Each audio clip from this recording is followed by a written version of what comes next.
How are we doing, everybody? Welcome in to the PSL Polar Push. It is good to see you all. Justin, welcome in. Seek, Leo, it's good to see you. Everybody, I hope you guys are having a wondrous Saturday morning. We're going to have some great games ahead in just a few seconds here. It's going to be amazing. Unusual. How are you as well? Breadsy Piblix. Greetings to all. And happy holidays, too. It's going to be a festive little day today. For anybody who's new to the stream, guys, welcome in. I am Big Bad Beaver. Mainly, I enjoy playing survival games, like, for example, you know, Project Zomboid and DayZ. But, of course, I love the finals. I'm an Embark partner, and I also love Powershift. Today, we're going to be doing something a little bit different here. We have a massive Powershift tournament. $500 up for grabs. 4 incredible teams. Only one winner, though. We're going to have to jump into all those details in just a moment here. But first, I'd like to introduce my co-caster for today's event. Let's go ahead and bring him out. Cody, how are you doing? Dude, it is so good to be here. I'm a big Powershift fan. That's all I'm saying. I again, like, genuinely, I'm just so happy to be here and to be a part of the PSL, the Powershift League, dude. It's so exciting.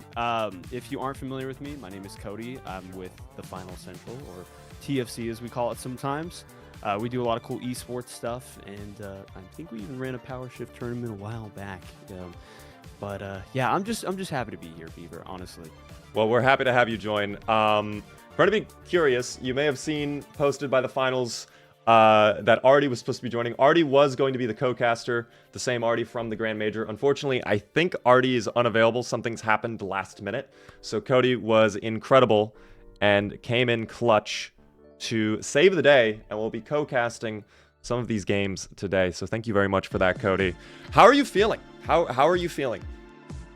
I am feeling good, and honestly, looking at these teams, I think we're gonna have a really, really good show and a really, really good games. I mean, there's some pretty crazy players on these teams. I don't know how people got these teams together. I mean, it is like the Avengers came together, Beaver. Oh my goodness. We have to go over the teams for sure. Let's go ahead and hop on over. And we see people saying Cody's volume is a little bit low. Let us know. We've made some adjustments. Let us know if it's a problem, if we need to fix it. But we got to talk about those teams really quick, because oh my goodness, it is wild here. Take a look at these teams, folks. The Boundless. What do you think, Cody? Well, you know, some of my favorite people and favorite streamers on this list of players here. Onyx Graves is someone that I enjoy watching all the time.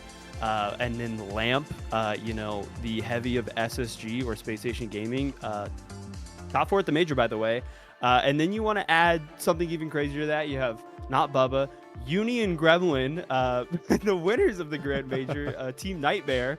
That team will be a nightmare, Beaver. It's going to be scary. Oh, that's going to be an absolute nightmare. Boundless is going to be danger for the other teams here. But let's talk about the shock and awe really quick. Ikazo, the team captain, selecting an absolute incredible lineup for his roster. First off, Akazo and Sanguine. Many of you, if you saw the PSL Invitational back in February, will remember these names. Both of those players took home first place in the PSL Invitational, so they know what they're doing. Juker, meanwhile, is, from what I'm told, a Marvel Rivals pro. So that might carry over here to Powershift. We'll have to see what happens. And then Meowthum and Graziv. I mean, it's going to be an absolute insane lineup there on the shock and awe. Yeah, and then moving into the next team, which is the Kingfish, Slothy, one of my favorite people. I met them over at the Major in person, and they are just so nice. Such a sweet person, such a great streamer. And then you have Busy.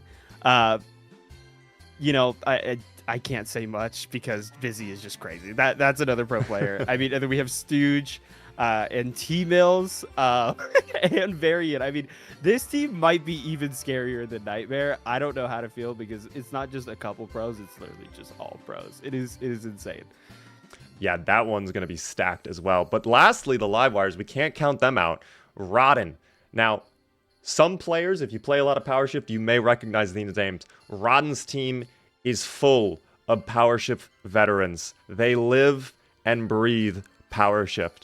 If anyone has the experience to take home first place, it's these guys. They have been dominating the Powershift platform for seasons and seasons and seasons now. Fluidity, Lotus, Aurora. I was actually seeing some games casted earlier last week. They did scrims against some other Powershift teams, and they were looking incredibly strong. So I think all these other teams, they're strong with cash out, but are they strong with the Powershift platform? We're gonna have to find out here in just a little bit. Isn't that right, Cody? Yeah, I mean, I think you bring up a great point. Honestly, you can be really great at cash out, but Powershift is a different beast. I mean, there is just so much going on. It's like I don't even know how to explain it because it's such a different mode, right? Like even quick cash is hectic, but Powershift, I mean, there's one objective. There is a total of 10 players on the map, and it's everything goes. I mean, it's just whoever is on the platform at the end. that is the victor. Yeah, it's definitely not a sprint. This is a marathon on the Powershift platform. For anybody not aware of the Powershift rules, 5v5, one moving platform. You try to push it to the enemy's base. If you push it all the way, you get a W. But as long as you are past the halfway point, in progress in your favor, you are going to take home the W.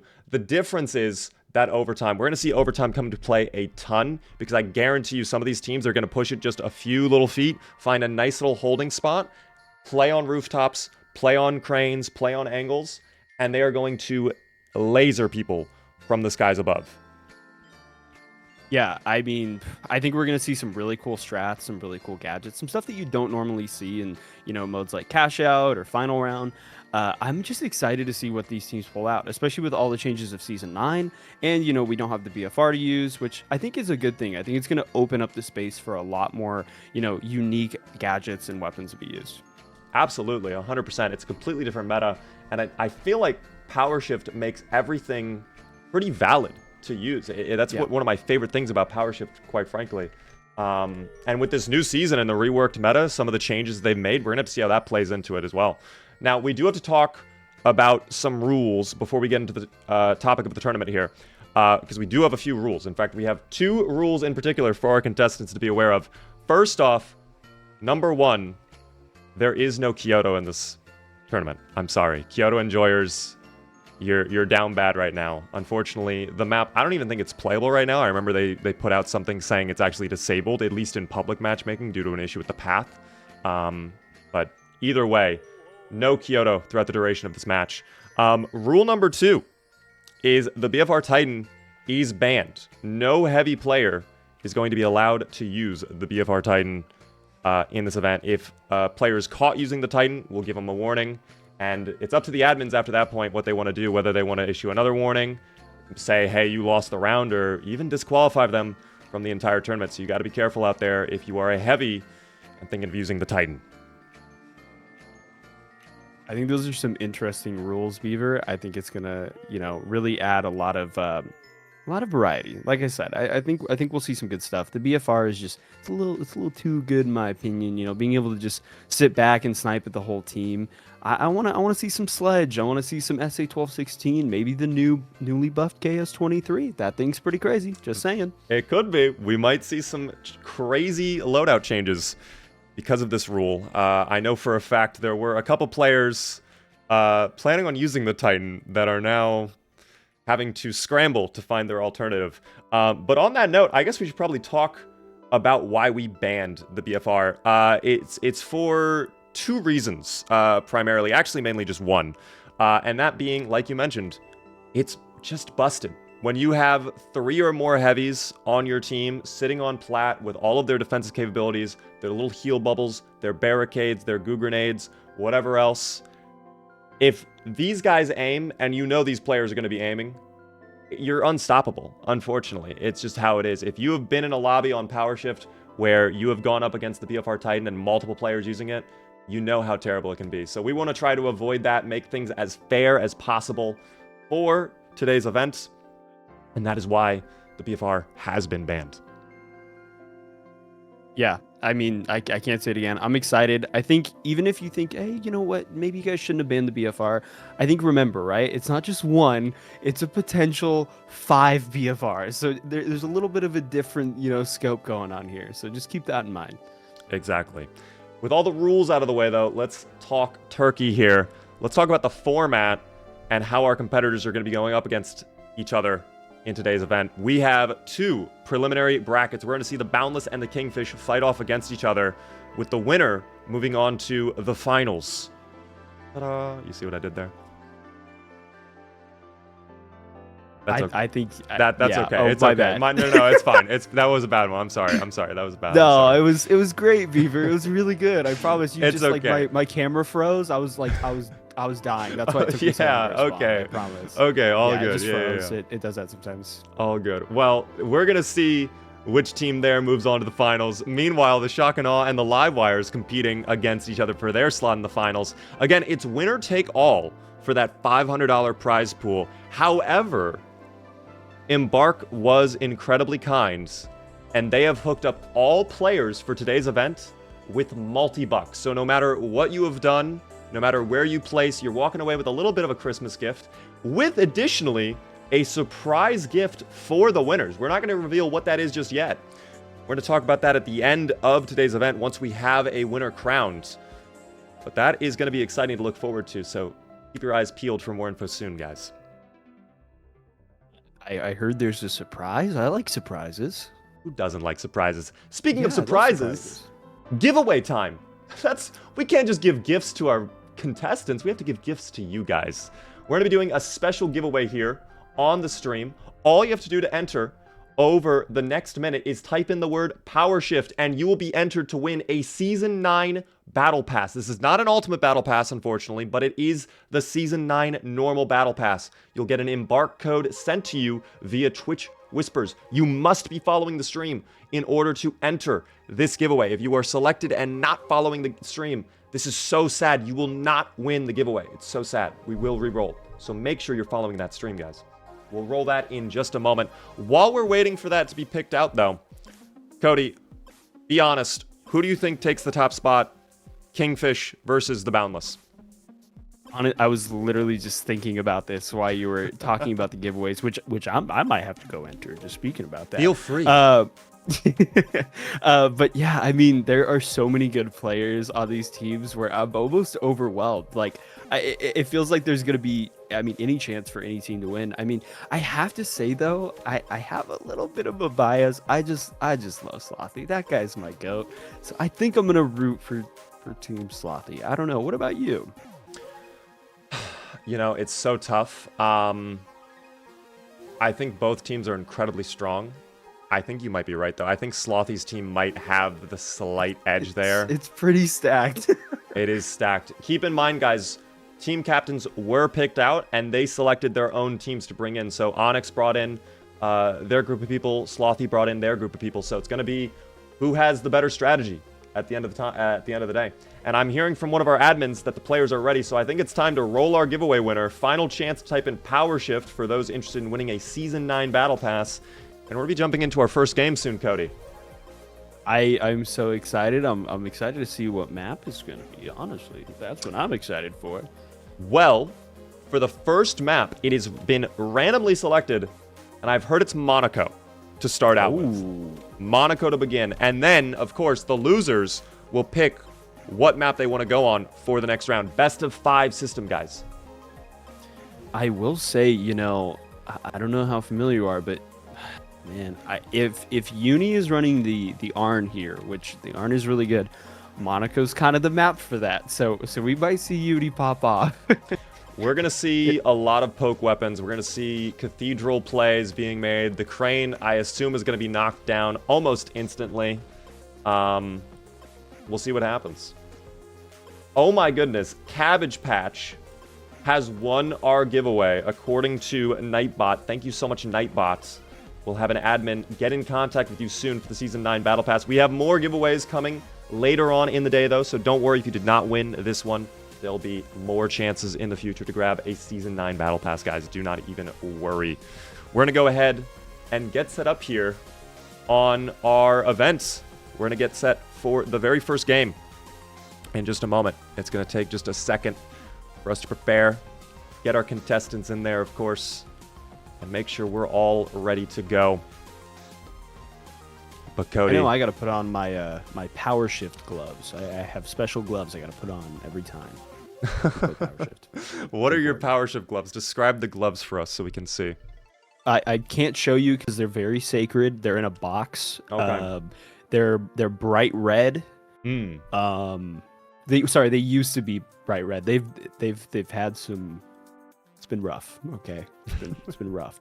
Got to keep play them a safe. lot of Powershift. Yeah. Well, we went to Sweden. That's where I met you, and it's just the cold air. It brittled them up. We played so much Powershift. It wasn't great. Dude, I saw you were running around good. the streets of Sweden with a little Steam Deck in your hand. We were like, dude, there's a museum over there. Don't you want to see the beautiful... And I'm like, no, I can't. I'm busy. Sorry. Yeah. I got to lock in. Oh, man. I'm actually hearing word that we might have one of our players not ready on the Boundless' side. So we might need an extra minute here, Cody, to make sure they're prepared. We don't want to rush in. We want to make sure these players are ready to go, of course. So we'll take a moment and wait for them, of course. I think that's okay because I have a question for you, Beaver. Sure. So you're kind of the Powershift guy, right? I think that's fair to say. Are you the Yes, Powershift guy? I love Powershift.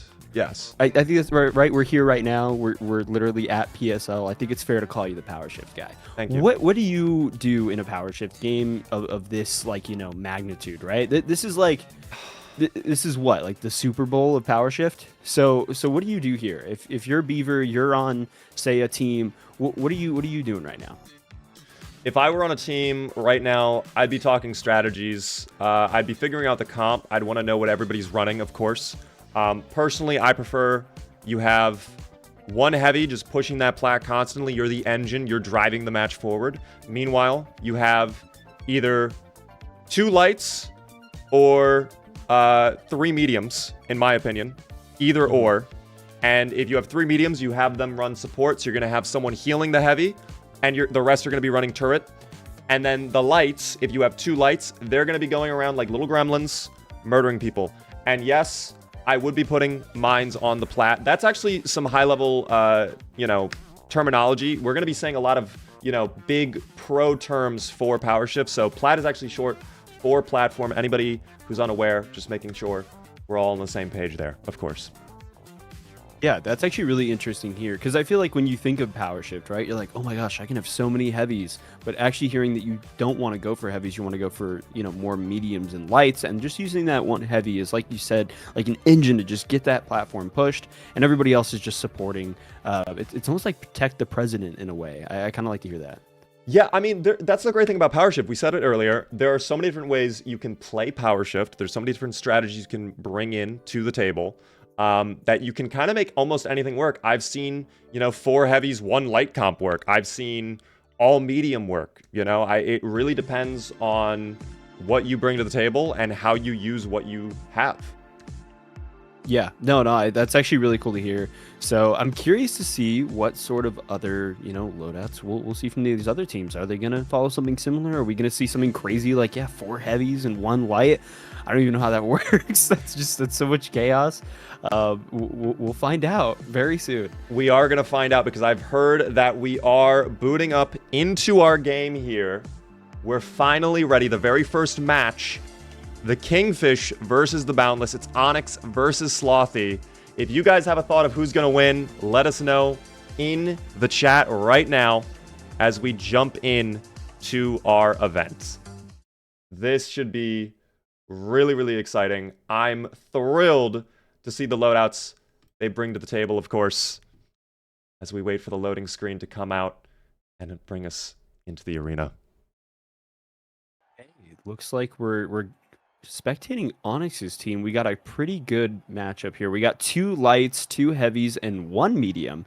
I don't know how I feel about that, Beaver. I feel like mediums are kind of like, the glue that keeps the team together.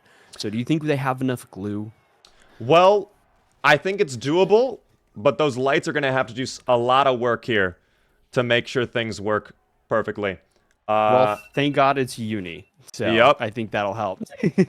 Absolutely. And I'm actually We might be having some technical issues here with the stream, but I think we're okay. We'll see what happens here.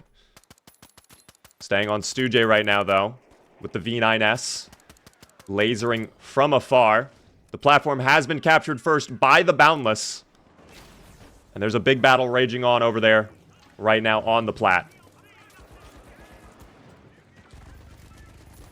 Yeah, we're seeing a lot of good plays here. We see Uni running Sniper, actually, which is quite the interesting pick, especially on Powershift. I think this is the mode to run Sniper. Normally, you know, it's a little hard to get some value out of it, but we're you know, seeing some chances be made. Unfortunately, he was taken down. But we're seeing some great plays as well from just Orange Team being all over the plat, you know, setting up barricades, it looks like, and I think I hear a minigun. Am I crazy? Oh, there was a minigun for sure. And you are right about that. Our heavies are doing work here on this platform right now. A lot of barricades. I love the use of the mesh shield as well. That's so powerful here on Powershift right now. And currently the Boundless are looking very strong here. They're pushing that plat. They are in the lead, and they have the advantage too on player count with 3 players on the Kingfish. Of course, as I say that, they do get the respawn in, finally. Yeah, this is really interesting. I actually just remembered that if you're not familiar, Season 9 got rid of one of the charges of glitch nades. So this is going to be a little bit harder to kind of, you know, stagger or get rid of the util on the platform because we only have one glitch per light. Yeah, it's very interesting indeed. We are running into a technical issue right now, as Uni is the last member of the Boundless alive. Getting that shot onto StuJ, that's incredible. They're going to have to stay alive long enough to make sure the Boundless respawn, which they did. Currently 4v4 right now. We're not able to go into first-person mode, it seems.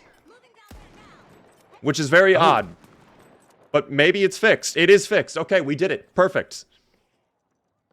It wouldn't be a Powershift tournament without some technical difficulties, Cody. You know, CNS just they have their grimy little hands everywhere. It's crazy. Oh, they're being slimy for sure. Right now, StuJ with a sniper scope, and it's oh my god! In his sights is his executor as he is eliminated. My goodness, that was devastating. Currently 4v2 with the Boundless still in the lead here. They're pushing that plat. And the Kingfish got to be careful here. Varian secures a nice kill onto Uni there. It's dashing all over the place. 3v2. And still trying to get some picks. It's not enough. Lamp takes out Varian. Yeah, we are seeing just kind of a little bit of a dominating force from Orange here. I mean, they're set up with the barricades and the goo. It seems like, you know, Kingfish are really struggling to kind of get that push onto the plat here. What do you think they can do to get control of this plat, Bieber? Well, I think what needs to happen is they need to be all together and make a combined push. They have a lot of defenses right now. A data reshaper might not be a bad idea from one of our mediums if they were to pull that out. They could get rid of the barricades and maybe some of the turrets, if I'm hearing that correctly. A lot of damage coming out from the Boundless right now, though.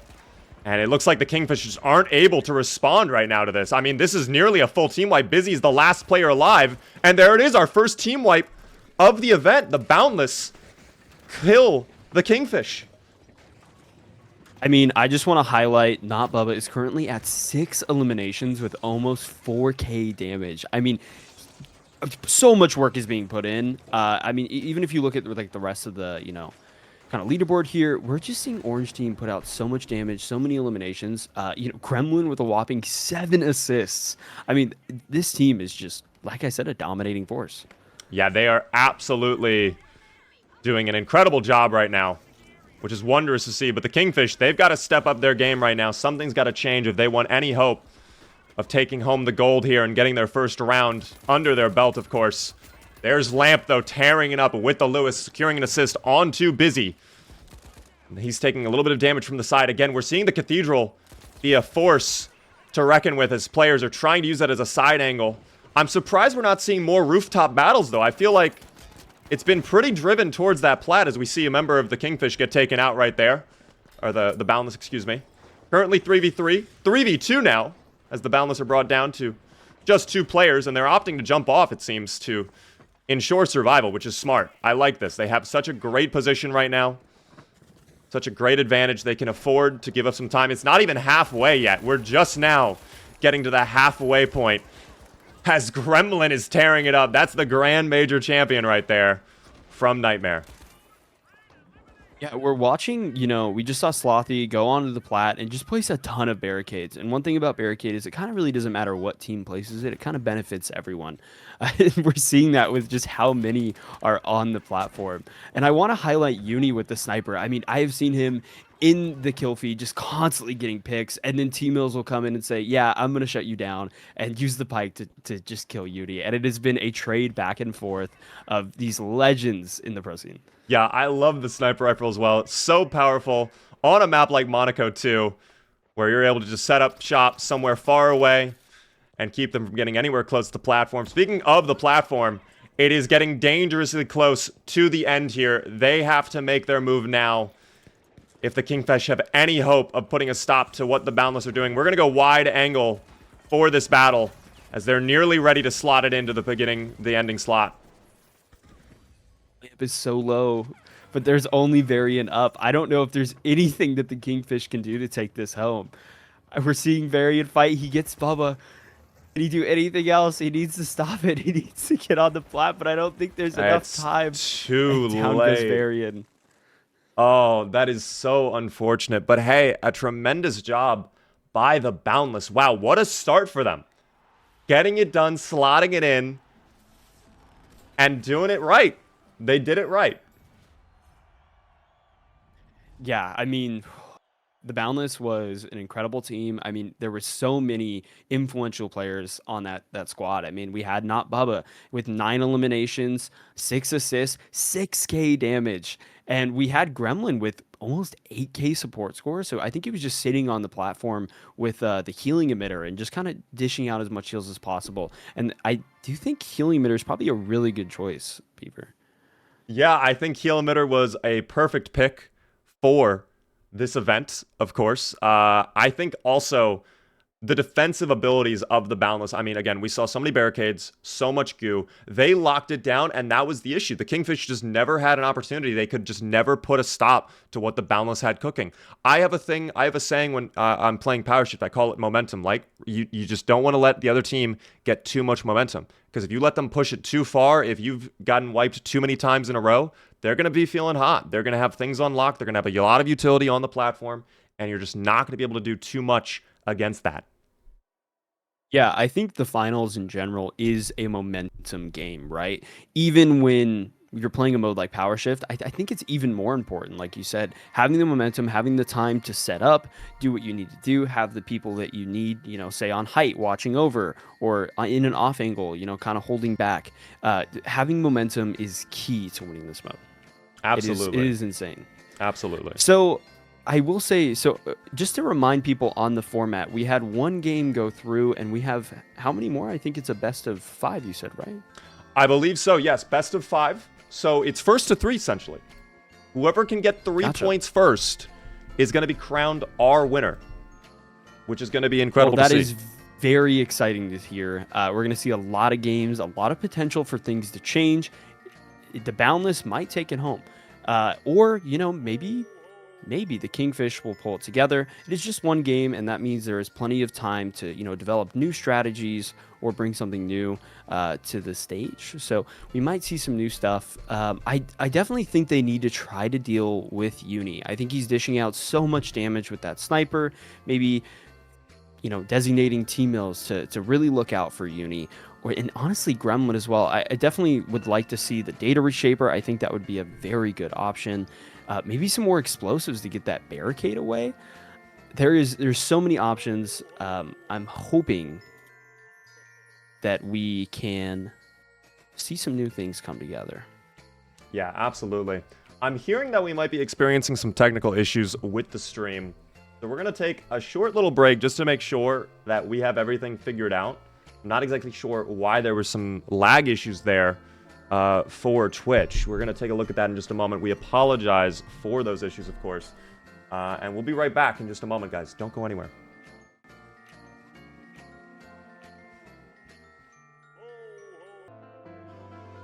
Hello, everybody. I think we have solved the technical issues, hopefully. We're going to be starting our next game in just a moment here. And I think we're waiting for the map from our losing team, the Kingfish, to be selected. I am very excited to see what the next map is. Is there anything you're hoping to see, Beaver? Do you have a favorite Powershift map? I think my favorite map probably is Skyway or Bernal. Bernal is probably just the most balanced map for Powershift in my opinion.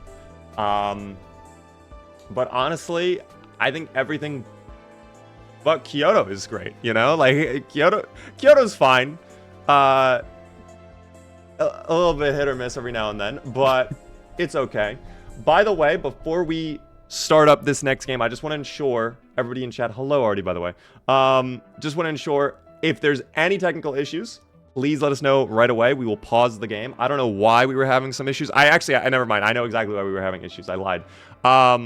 The issues we were having were because we were streaming the game to Discord at the same time so that Cody could co-commentate with me.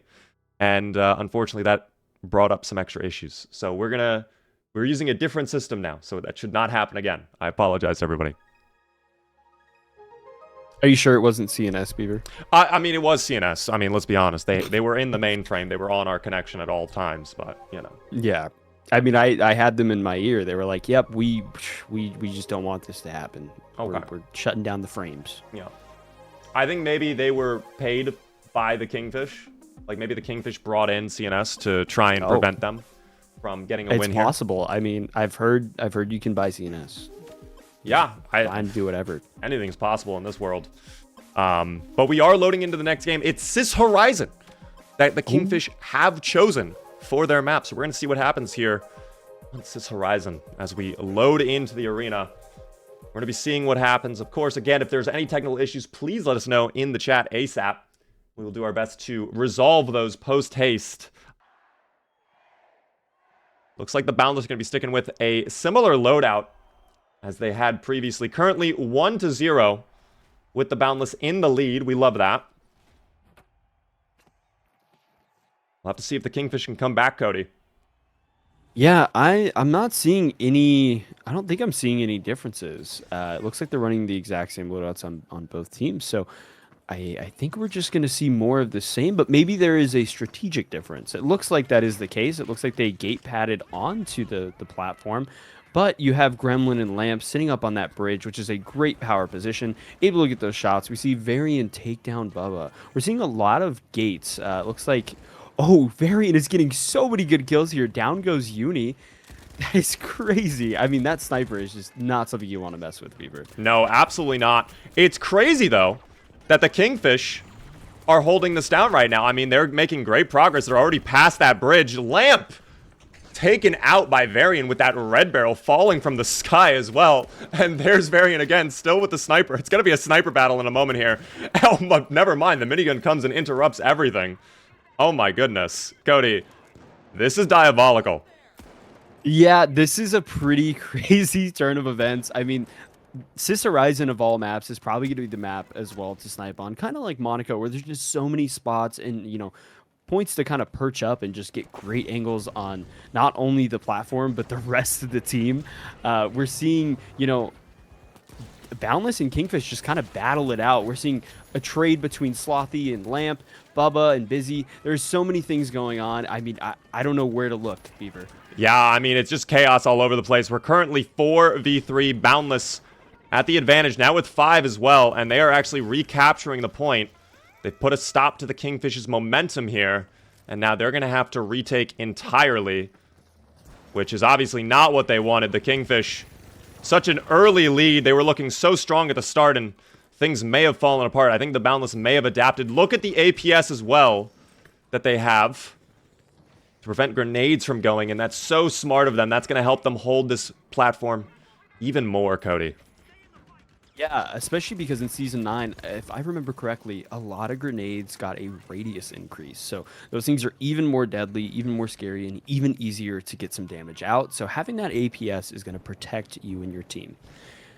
Yeah, right now we see Gremlin just lay into him with a minigun. I'm sorry to interrupt, Beaver. Go ahead. No, you're good, man. You're good. I mean, listen, there's so many battles going on, so many 1v1s. I'm watching Bubba right now chase after T-Mills. T-Mills taken out, finally. There's so many pistol shot with the V9S. We see it looks like the Kingfish have reclaimed the platform, but not Bubba is not having that. Oh my goodness, a nice double right there and a team wipe.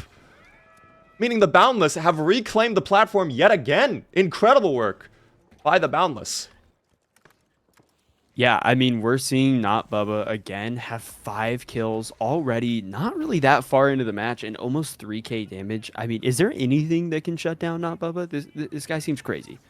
Yeah, I think this is going to simply be light v light. If I were the Kingfish, honestly, I would be looking to maybe make some swaps to have more damage output. I think that's a key differentiator right now in this matchup that they need. I think they just need to put out more damage, get some eliminations. We need to be seeing some flanks here from the Kingfish.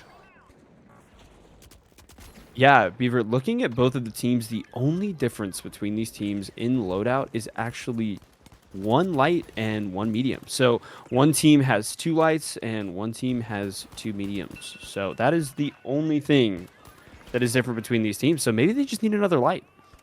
I think that would be a big help for them, quite frankly. We do see a battle happening over at the platform. We're going to stay on that. That's a big brawl as well. Oh my gosh. Currently 2v2. It looks like the Balance have actually fallen off to try and stay alive. That's very smart of them. They are using their lives very smart. Okay, they do not want to wipe. They do not want to waste any time whatsoever. And they want to make sure they stay keeping that platform moving. Yeah, wiping here is not the move. So I will tell you that. It's going to put a very long respawn timer on your team, and it's going to give the rest, the rest of the lobby that momentum that we talked about, right, Beaver? They're going to have so much time to set up, so much time to push the platform. You do not want to wipe. Yeah, absolutely. Wiping here, for those who do not know, wiping in Powershift will reset your entire team's respawn timer, much like every other game mode. And that's devastating, because every second you're not on that plat means the other team is pushing that plat. We can't have that. Right now, Stu-J, though, battling. Oh my god, Onyx gets a nice elimination onto Varian.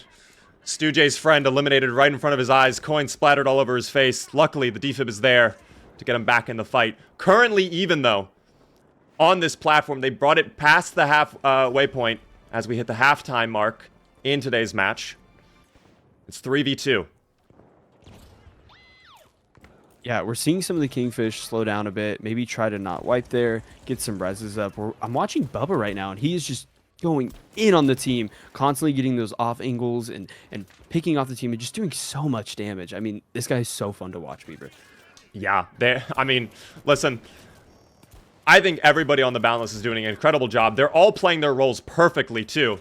The amount of damage we're seeing from the orange team is tremendous. And here we go, another battle. Onyx, unfortunately, a second player, that was Slothy, comes to their aid, and Onyx is taken out. But wow, that could have gone very differently if Slothy did not show up. Amazing. Yeah, I mean, we're seeing a little bit of change of pace here. I have noticed that it is not as much as, kind of just the Boundless being able to push the platform is super far and the Kingfish struggling to kind of take control. We're actually seeing the platform go back and forth. I mean, we've seen the platform stay around this part of the map for majority of the game. So I'm glad to see that the Kingfish are starting to, change the tides of what we've been seeing. Yeah, I don't know if you saw what just happened there on the platform, but a gravity cube was pulled out. That is actually a secret weapon potentially here in Powershift. That can be so useful, especially for overtime, just bringing the enemy team off that plat, preventing them from even pushing it, because guess what? They're brought off the ground. There's no chance for them to step on the plat here. That is wild to see coming out in our pro match here. Incredible. Lot of damage, though, that Gremlin has taken. The mesh provides a little bit of survivability. There's the cube again, though, and he's brought up off the ground down to 23 HP. Thankfully, Lamp is there to save Gremlin's life. Yeah, that gravity cube is not something you want to mess around with. I think a lot of people forget that you can break it if you just look at it. I think maybe it's just because you don't see it being used as much, but it is scary because especially in the overtime, right? You throw it down and then the team is just not on the platform and it stops overtime. It's a really, really great counter to that. Yeah, absolutely. Again, that overtime prevention, so strong to see used. And I wonder if we're going to see that come out in the last moment. Like you said, it's been going back and forth, so this really is anyone's game. This platform is still very close in the middle here. And oh my goodness, what a brawl. T-Mills versus 2 members of the Boundless right now. Grenades being thrown, goo being deployed. trying to find a little bit of cover. It's currently a 3v4 with Onyx very low. Yeah, we're seeing a lot of trades back and forth between these teams, but all that matters, Beaver, is who is on the platform in the end. And we're watching Busy place down a ton of barricades and kind of just lay into them. I mean, he has the Lewis gun, so you have a lot of ammo to just kind of, fire any way you want.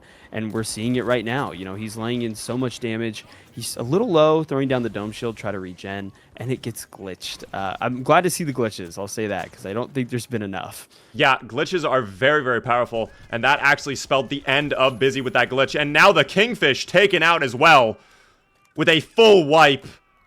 Down to the final minute and 30 seconds. This could be devastating for them if they are not able to respawn quickly and get back on that plat. This is going to be good for the Boundless, though, as they are finally able to push that plat unimpeded with no resistance.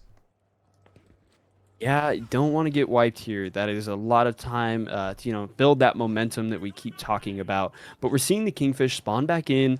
It's kind of moving as a unit. If you look at top of the building here, we have all two heavies holding up their mesh shields and T-Mills throwing down some goo to try to get some angles with the pike. Is there anything they can do here, Beaver?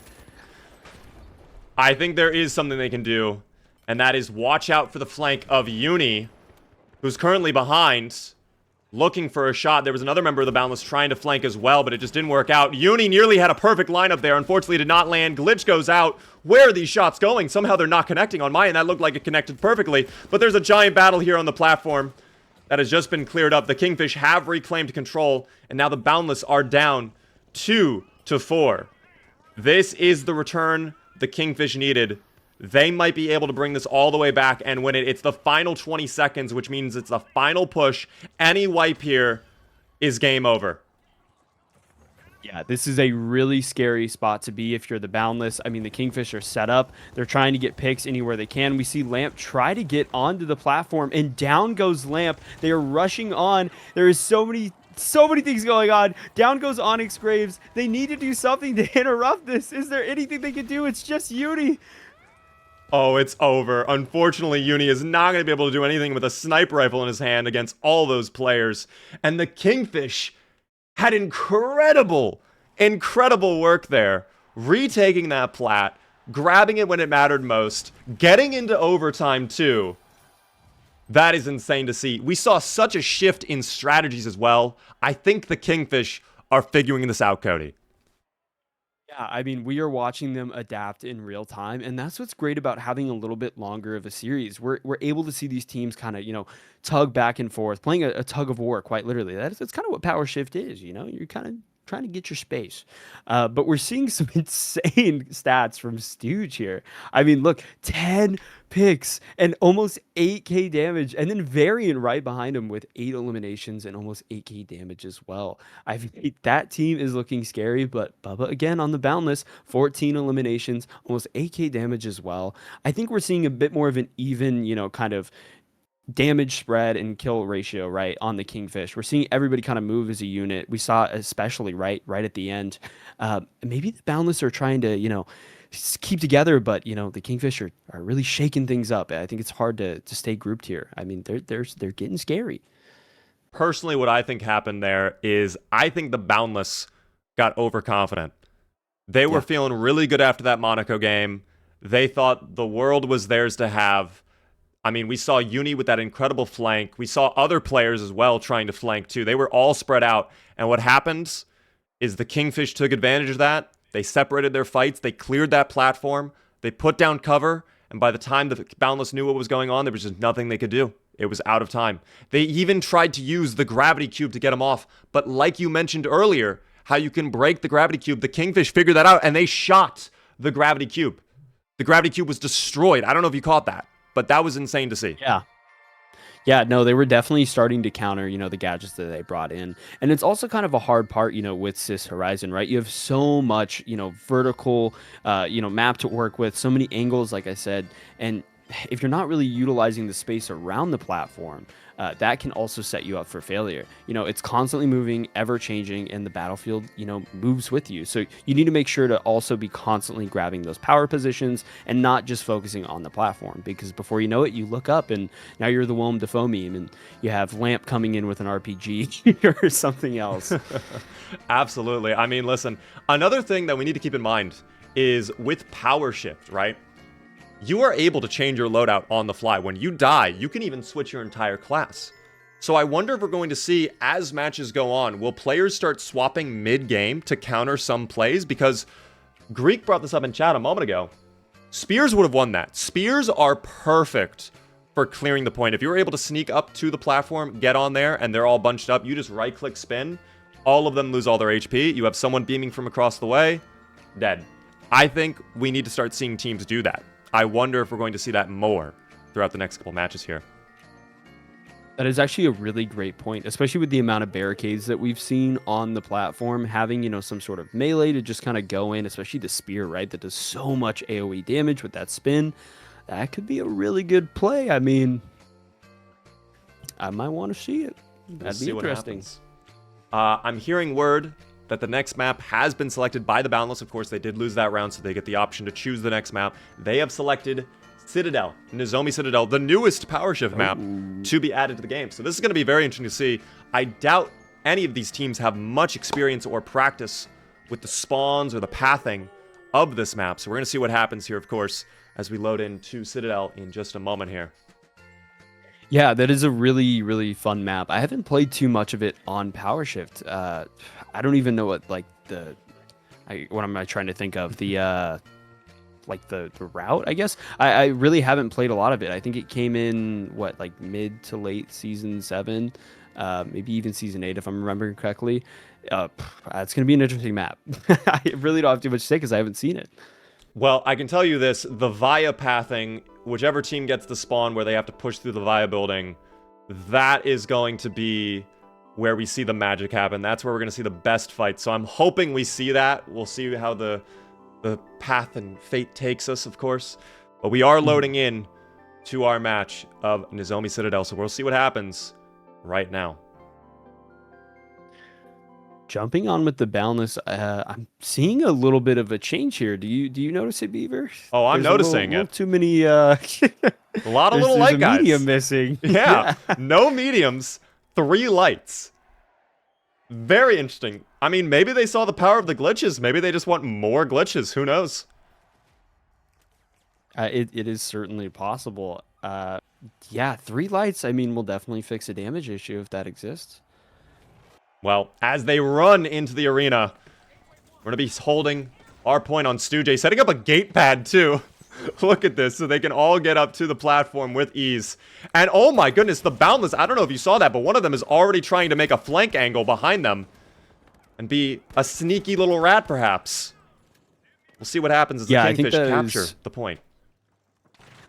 I think that is a great move. This map especially, there is just so much going on where you can kind of get around and make those sort of flanks. There's so much vertical, space to be used. So I'm glad to see that there are people running around and taking care of that.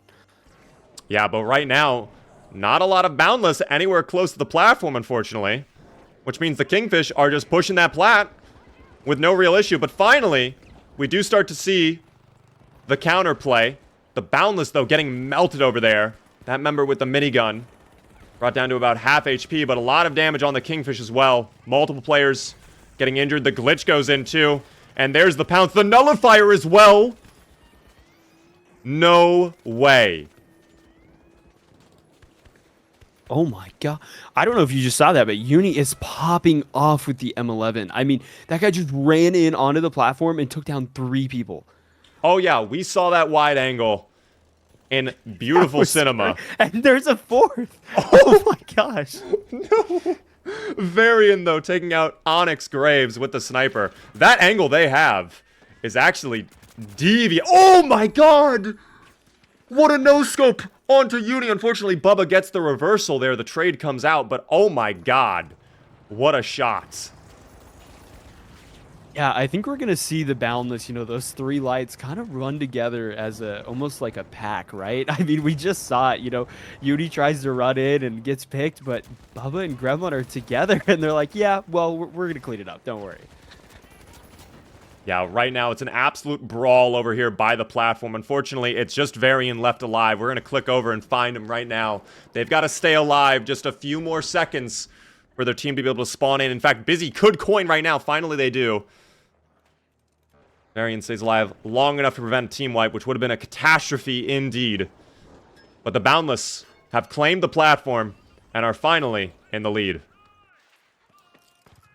I want to highlight that I think Busy has switched away from heavy and onto light. So we now have 3 lights on each team. I think maybe they were inspired by what the Boundless were cooking. They might have enjoyed the damage output they were getting. Oh my goodness, a lot of the speaking of the Boundless, all of their lights were basically 1 HP there. But that's a team wipe for the Kingfish. My goodness, what exactly happened? I'm not exactly sure, but devastation. I was watching, but I still don't know if I have the words to describe it, but I think they're doing what I was talking about, is all 3 of these lights are just running as a pack and going through the entire team. They're just flanking behind and picking them off one by one. And if, one of them gets picked, there's 2 others to pick it up. It's crazy. Oh no, man.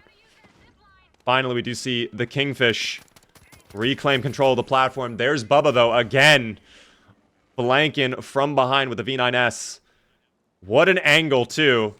Using this little jump pad as a head peek. That is insane to see. The Boundless have regrouped. All players are up right now. The Kingfish are in control with 3 players on the platform right now. We're going to have to see what happens as Uni goes in for a glitch.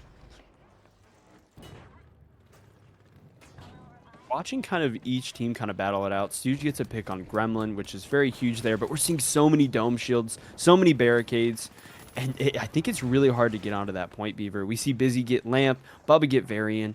Onyx is just kind of playing the support role right now, which is exactly what you need to do. They don't have a medium, so that is one benefit that the Boundless does have. Yeah, oh, I'm sorry. They're actually running heavy. I apologize. Yeah, I mean, it's very interesting what's happening right now.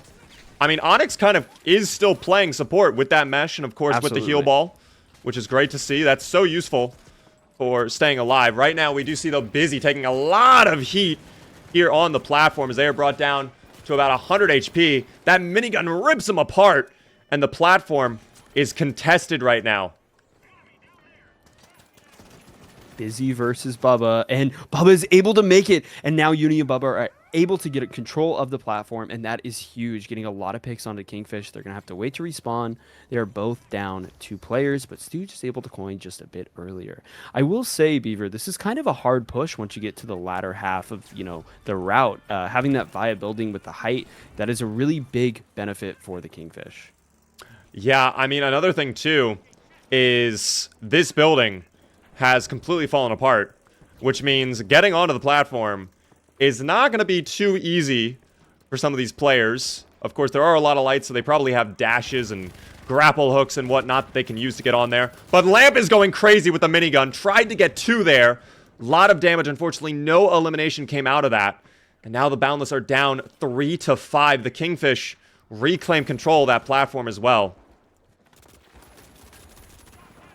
Yeah, we're seeing the Boundless kind of struggle to stay together. Uni gets a pick, but down goes Uni as well. Varian getting that last kill on the Boundless to kind of shut down their push. They now have to wait, regroup, wait for the rest of their team to get up, and we're moving into their half of the route.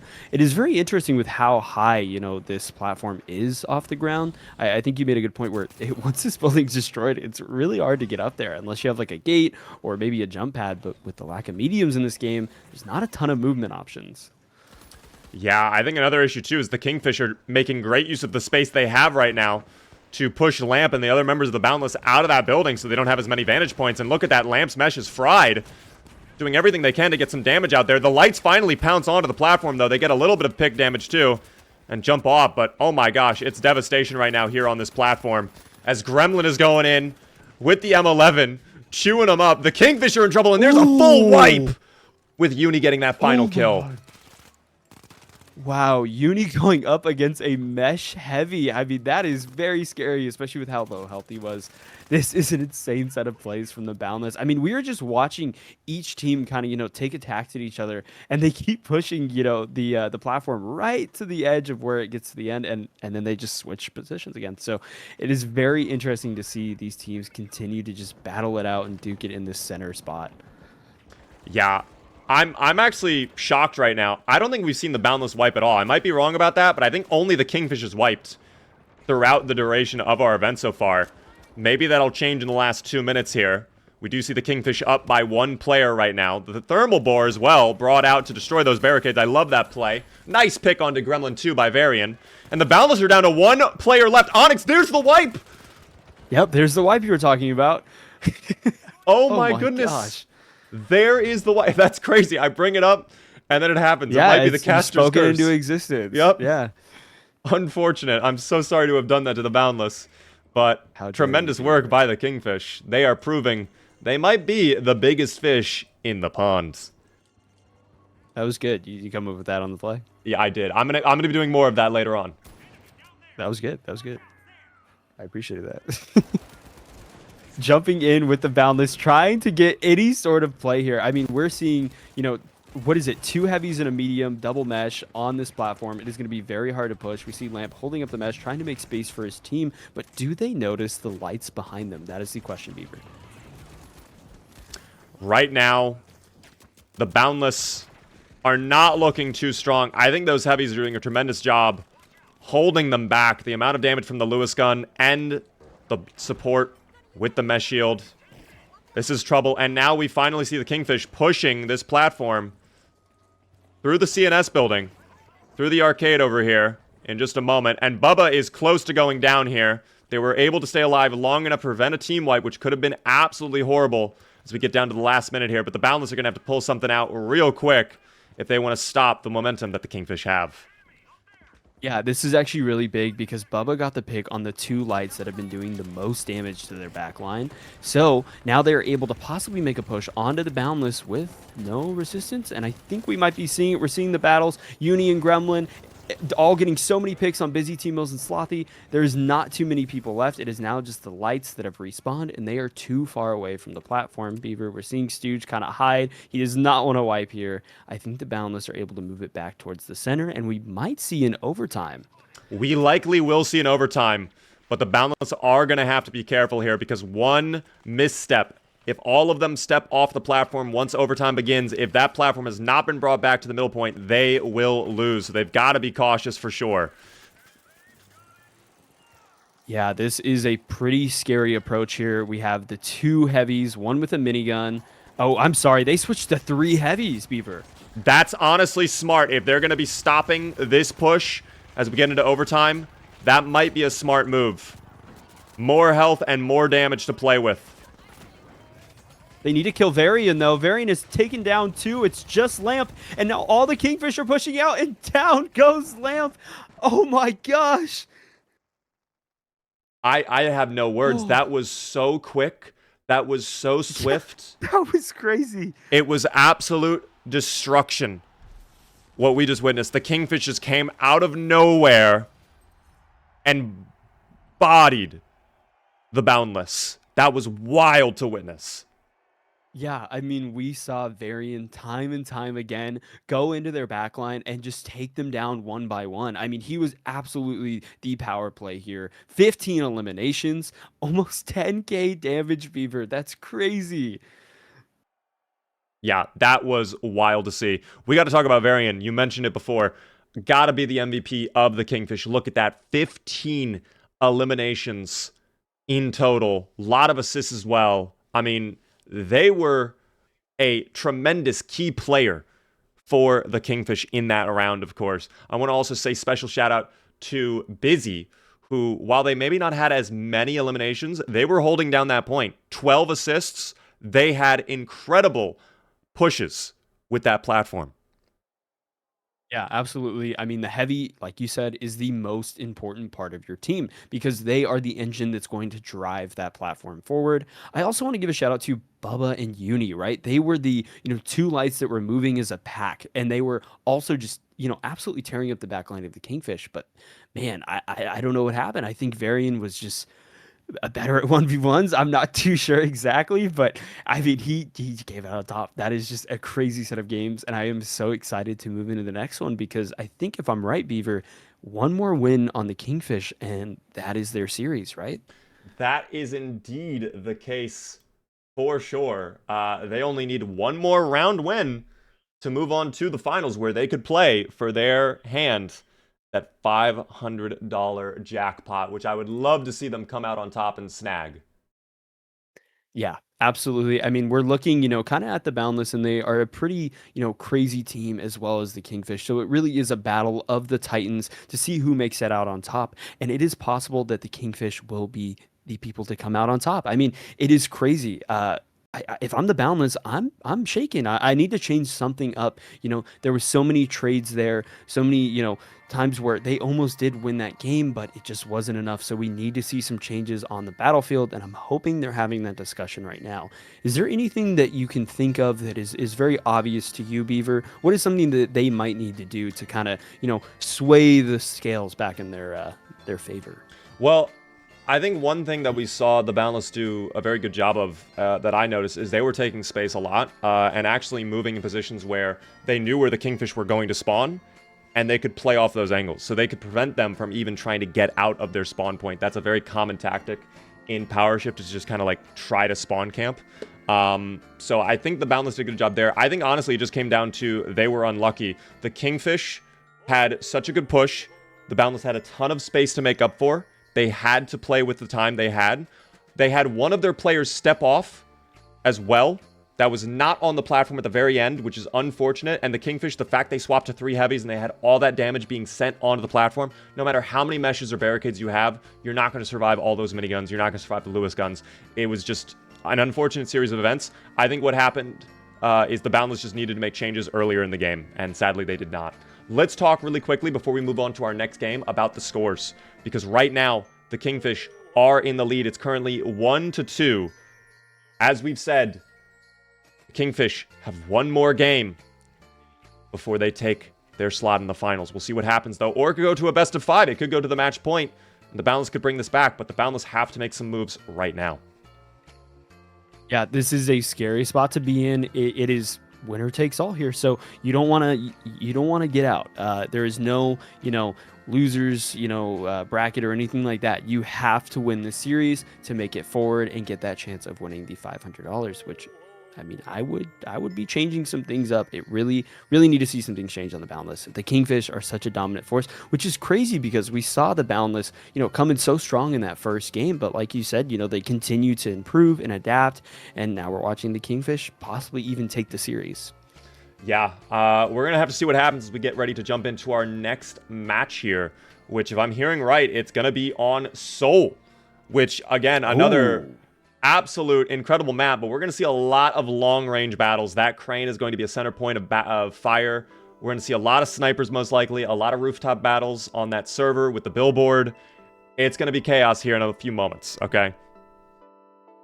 Yeah, Seoul is a interesting map. There is a lot of verticality, something that is very common just in a lot of the finals maps, but this one especially, right? There is even taller buildings and even lower, voids to fall into possibly. I'm hoping we do see a void kill Beaver. That's something I always like to see. It's fun to cast. It's always goofy. Whenever someone falls off the edge, Yeah. It's always funny to just, we all make mistakes. I'm hoping the void has a good KD this game. So I'm we'll sure see the what Void will happens. be eating good tonight. I'm sure we'll see some jump pads send people off in the wrong direction too, depending on how things shake up. I also think we'll probably end up seeing that entire server building completely destroyed by the end of this.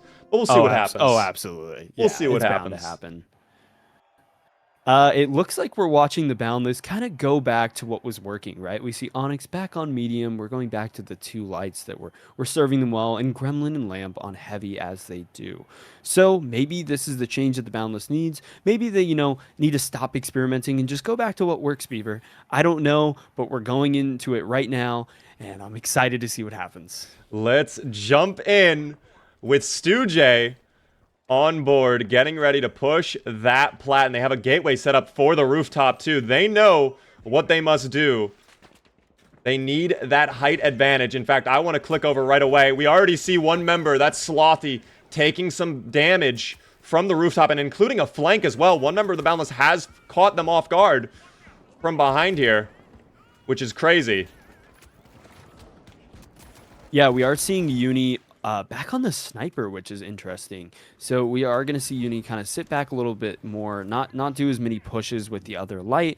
The M11, I think, is what was working for them, Beaver. To see them switch to sniper, even though this is kind of the map for it, I don't know if that's the change they need to be making.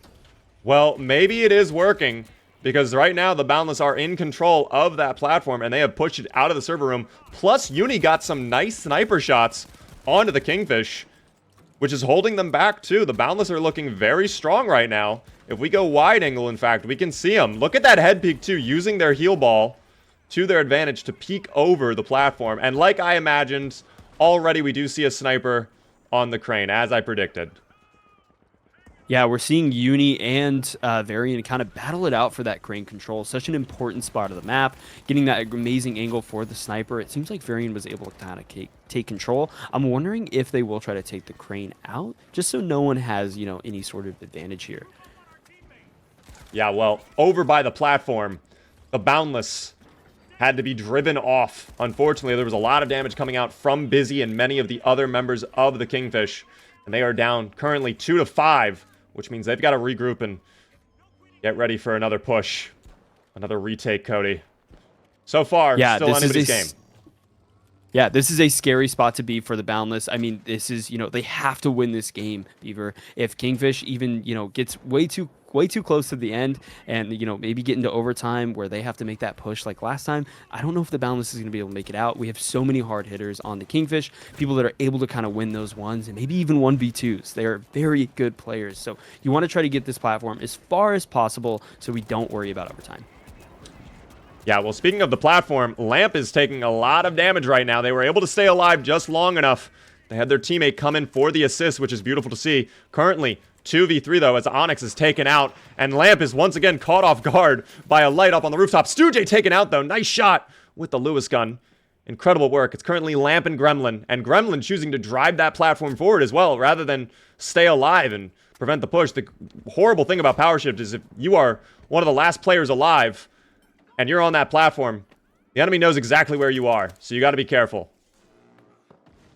Yeah, absolutely. You are literally just painting a target on your back, and that is what Gremlin's doing, but he doesn't care. He wants to push this platform as far as possible, but we're watching Slothy rain down shots with, I think, the Deagles.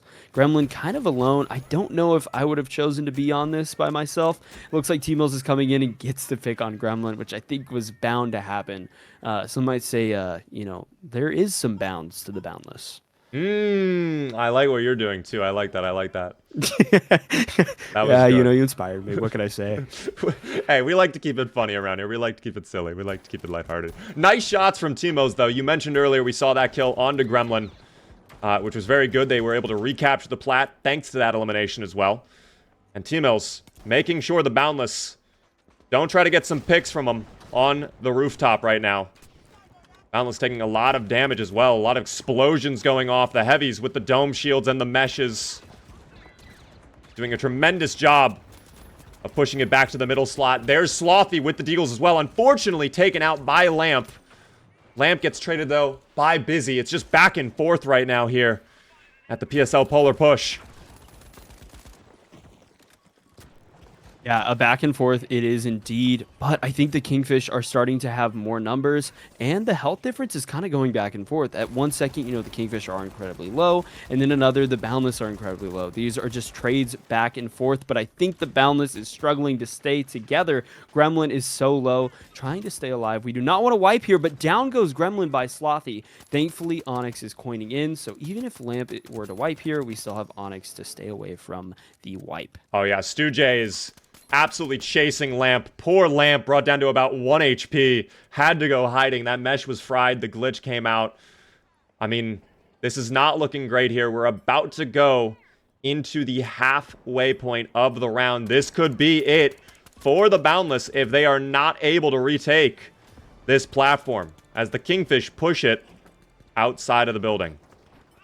Yeah, I will say I think the server area is kind of a hard push for the Kingfish. So once they get past this area, I think it will be slim pickings.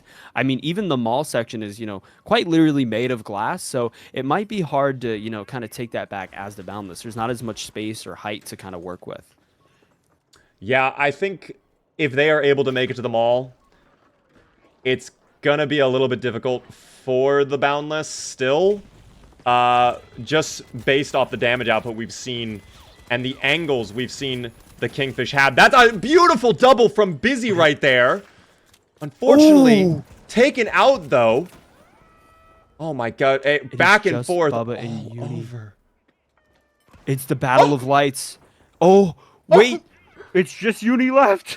We do not want a wipe here. Varian and Stooge are probably looking for Uni. Even getting a res up on Busy. This is not good for the Boundless Beaver. Oh, this is devastation, especially with Stooge up with the V9S looking at the jump pads right now. I mean, I don't know if the Boundless is going to be able to even get over to the other side of the building without getting shot at. And in fact, yeah, Bubba taken out right there by Slothy. Oh, what a reversal. That was Uni comes in from the flank. Not even I had an idea he was there. I have no words, Beaver. This is insane. I think the Kingfish have the momentum they need to take this home. The Boundless need to do something. Like you said, once they get to the mall, this is going to be way too hard to break. I don't know if they can take this home. My worry, too, is as the Kingfish continue to push the plat, this is just more time they have to make up for, which means if they go into overtime, it's just more and more fights they have to survive. Onyx accidentally killed himself with the CL40. No! No, this is devastation! As members of the Boundless are taken out left, right, and center. Right now, Not Bubba secures a second elimination onto Kingfish. Things are finally turning around in their favor, maybe, and the res is coming out too. Not Bubba bringing back Onyx. But the sniper from behind, they might be in danger, Cody.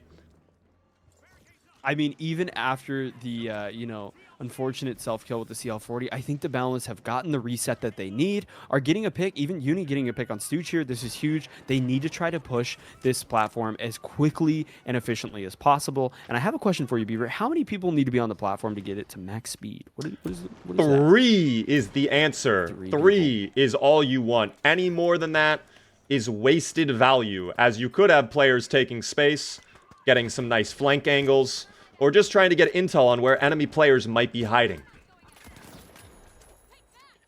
Well, we're watching Varian get a melee kill on Bubba, sorry, not Bubble. Bubble.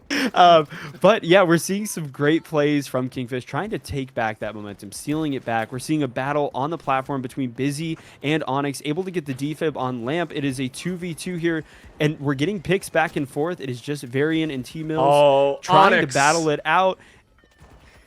Is there anything that could happen? Yeah, another self-elimination. Thankfully, the Boundless come out on top, though. Lamp gets that res. This is good for the Boundless. They've actually brought it back nearly to the halfway point. This is great. Yeah, I am just like so pumped. The adrenaline is going. I'm watching these teams battle it out. I mean, it is starting to become literally anyone's game because we're getting to the center server section again.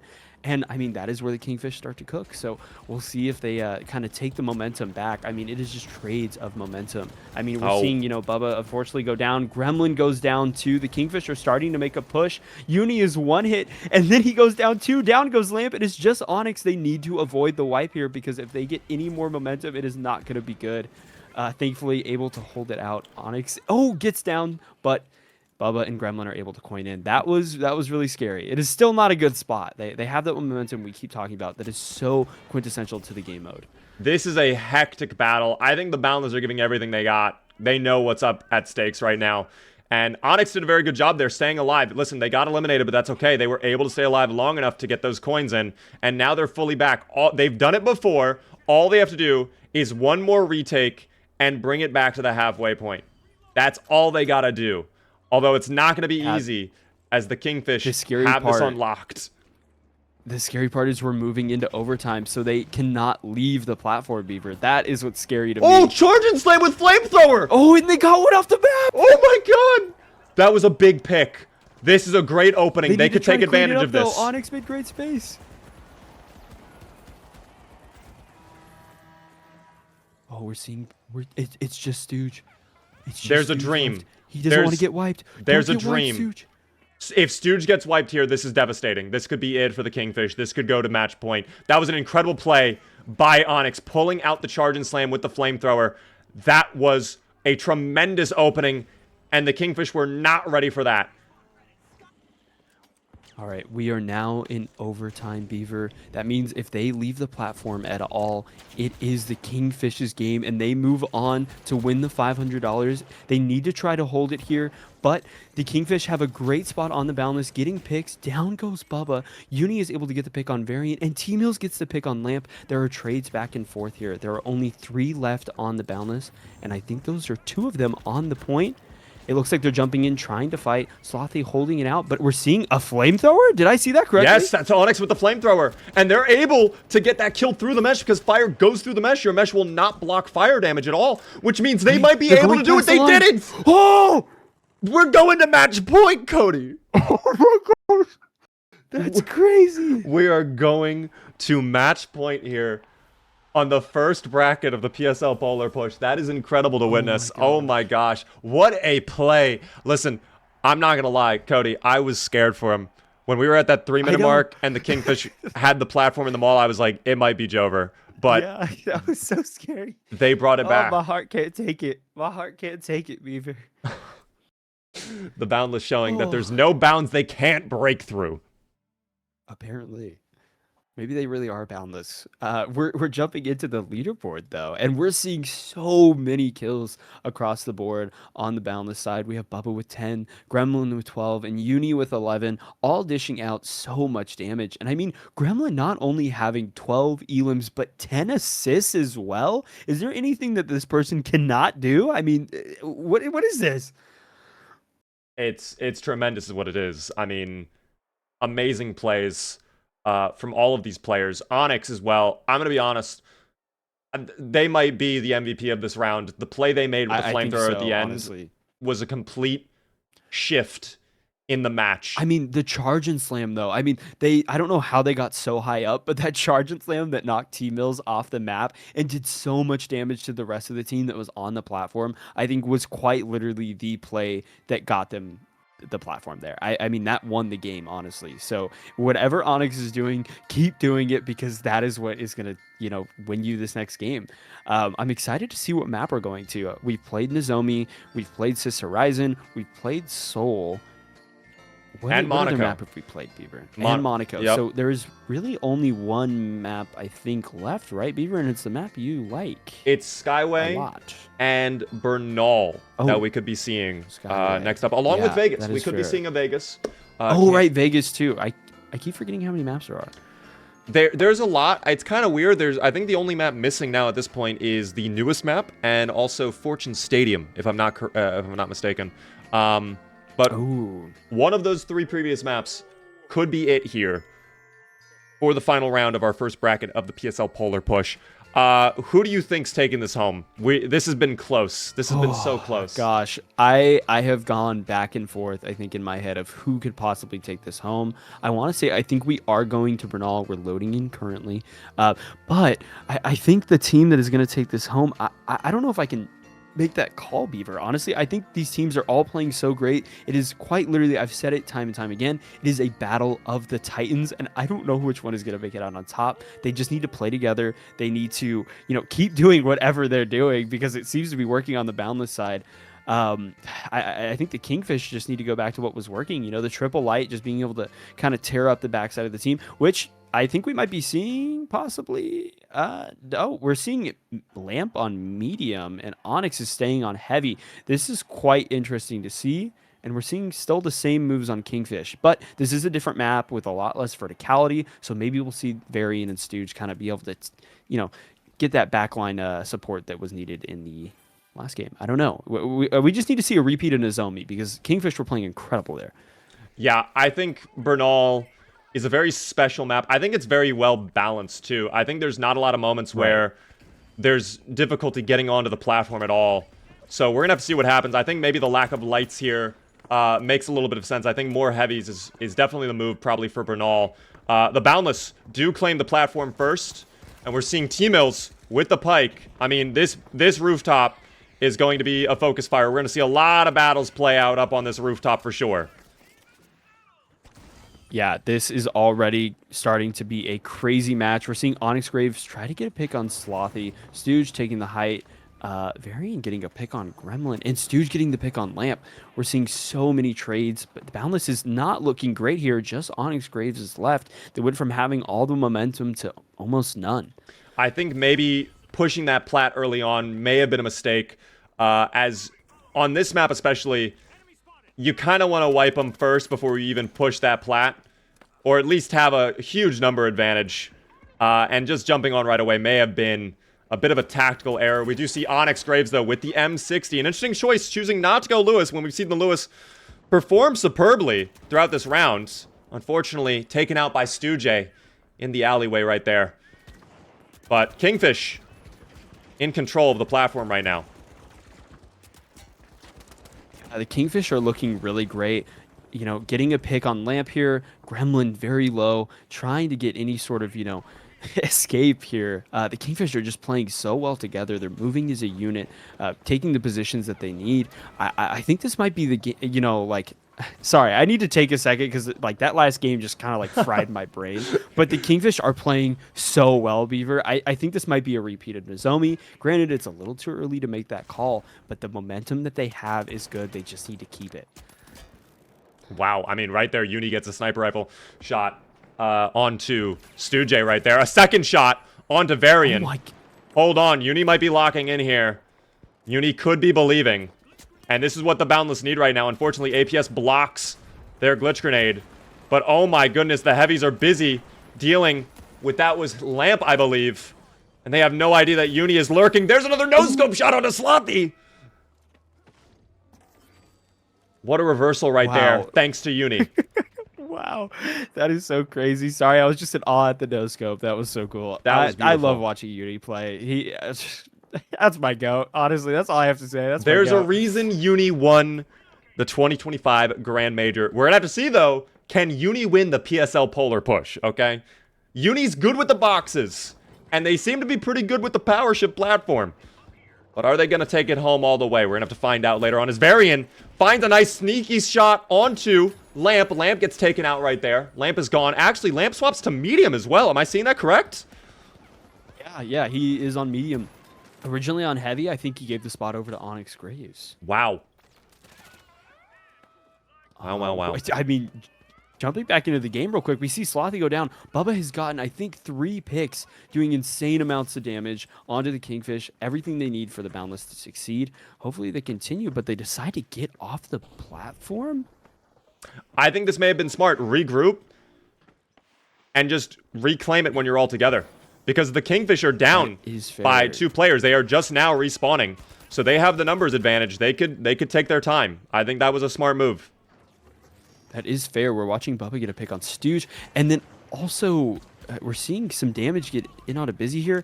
I don't know what the Kingfish needs to do, but they do need to stop this momentum. I think it's great what the Boundless is doing. They need to try to stagger the team as much as possible, though. I think that's something that a lot of people don't think about, is even if you don't get a wipe, you do want to try to stagger the team as much as possible. And we're watching it right now. Busy gets Onyx and Gremlin gets Stooge. We're seeing the battle out between T-Mills and Gremlin. Anything has happened. Busy falls down. It's just T-Mills left with the 2 of them. We're seeing so much happen. I don't know what to say, Beaver. T-Mill, what happened to T-Mills?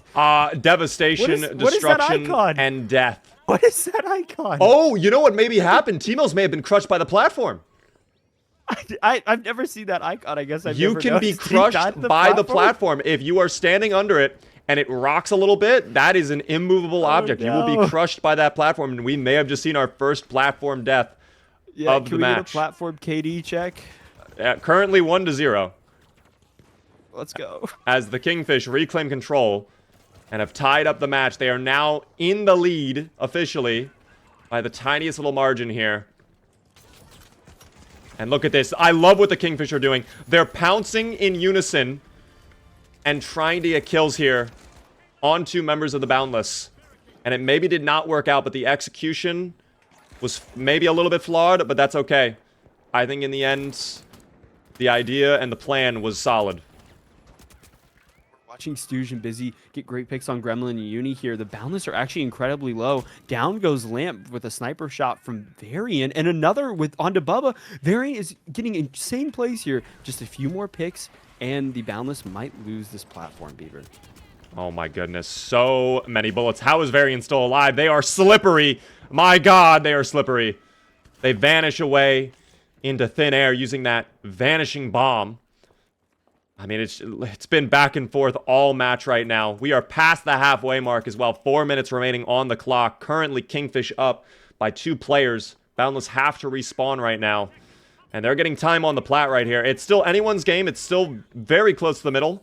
So anything is possible. But the Boundless are going to have to lock in. Yeah, this is just an insane turn of events, and it is for everything. Just to remind chat, I mean, this is the last game of the series, so whoever wins this goes to the finals. I am very, very scared for both teams, Beaver. This is scary. I think both teams deserve their spot in the finals, but sadly, only one can make it. I mean, both of them are doing tremendous. We've seen incredible plays, some nice counter picks, some great moves from all contestants. And it's so sad to have to say goodbye to one of them in a moment. But we're going to find out who it is in just a second here. As Lamp gets a nice kill onto Stooge. Or excuse me, Stooge gets a nice kill onto Lamp. Reversal. Control Z, Control V. Oh no, the building as well. Not in a great spot. Down goes Onyx Graves. Uni is able to coin in, but all of them are so split up. Gremlin is not in a great spot either. I'm very nervous for the Boundless, Beaver. I mean, the Kingfish are continuing to push it even further. We might even see them get to the end. The Boundless need to do something very soon. Yeah, I think the Boundless are going to have to shift it into high gear, perhaps even maximum overdrive. But Varian and the rest of the Kingfish are not having that. I mean, Varian has been a force to reckon with. If we take a look at the scoreboard as well, Varian currently 5 eliminations, but Stooge with 12. Both of the lights on the Kingfish really holding things down and allowing them. Oh my God, what a shot onto Uni as well from Varian. Tremendous work. I mean, Kingfish, it might be over. They might be making waves in the arena right now. It goes Lamp. Oh no, Beaver, this might be the end of the Boundless. I mean, they are just getting picked off left and right, and the Kingfish are holding the platform, and I don't see any cracks showing. I don't think there's any way that the Boundless can take this home. I mean, we're seeing Varian get such important picks. Wait, hold on, though. Maybe I'm wrong. Bubba gets a pick on Varian. Lamp gets a pick on Busy, but T-Mills takes it back, gets a pick on Lamp and the defib. We're watching the battle happen. T-Mills gets a pick on Bubba. This might be the change. Hold on. This could be the reversal that the Kingfish needed. And don't count them out. There's still 1 minute and 30 seconds. It's going to be tough, but it's doable. They've got to jump on right now. We're going to go wide angle as well. Right now. It's the very end of this path, which means the Boundless have to pounce now.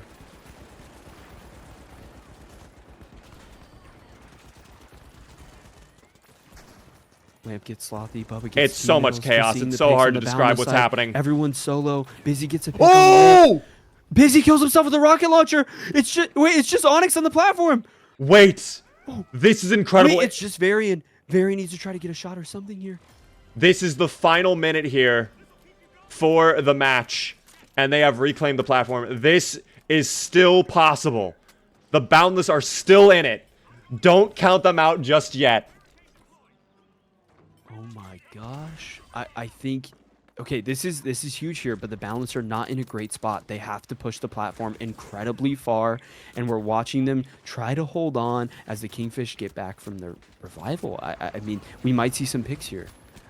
Oh, Gremlin with the shotgun, the SA-1216. I don't know if I love that pick. That might come back to haunt Gremlin here in the PSL Polar Push. Here goes the pounce, though. Members of the Kingfish are on the plat. We'll see what happens, though. Yeah, Gremlin gets taken out. It's just too much battle power here. Oh, and Bubba gets taken out. Oh, the sniper shot from Varian. Someone has to get on. Someone, Uni. Someone. Oh. No, it's over. My gosh. That was so close. Oh, it's so close. Wow. Cody, what a game, Beaver. Oh Oh my god. I mean, tremendous work by the Kingfish, but I believed in the Boundless. I thought they could do it.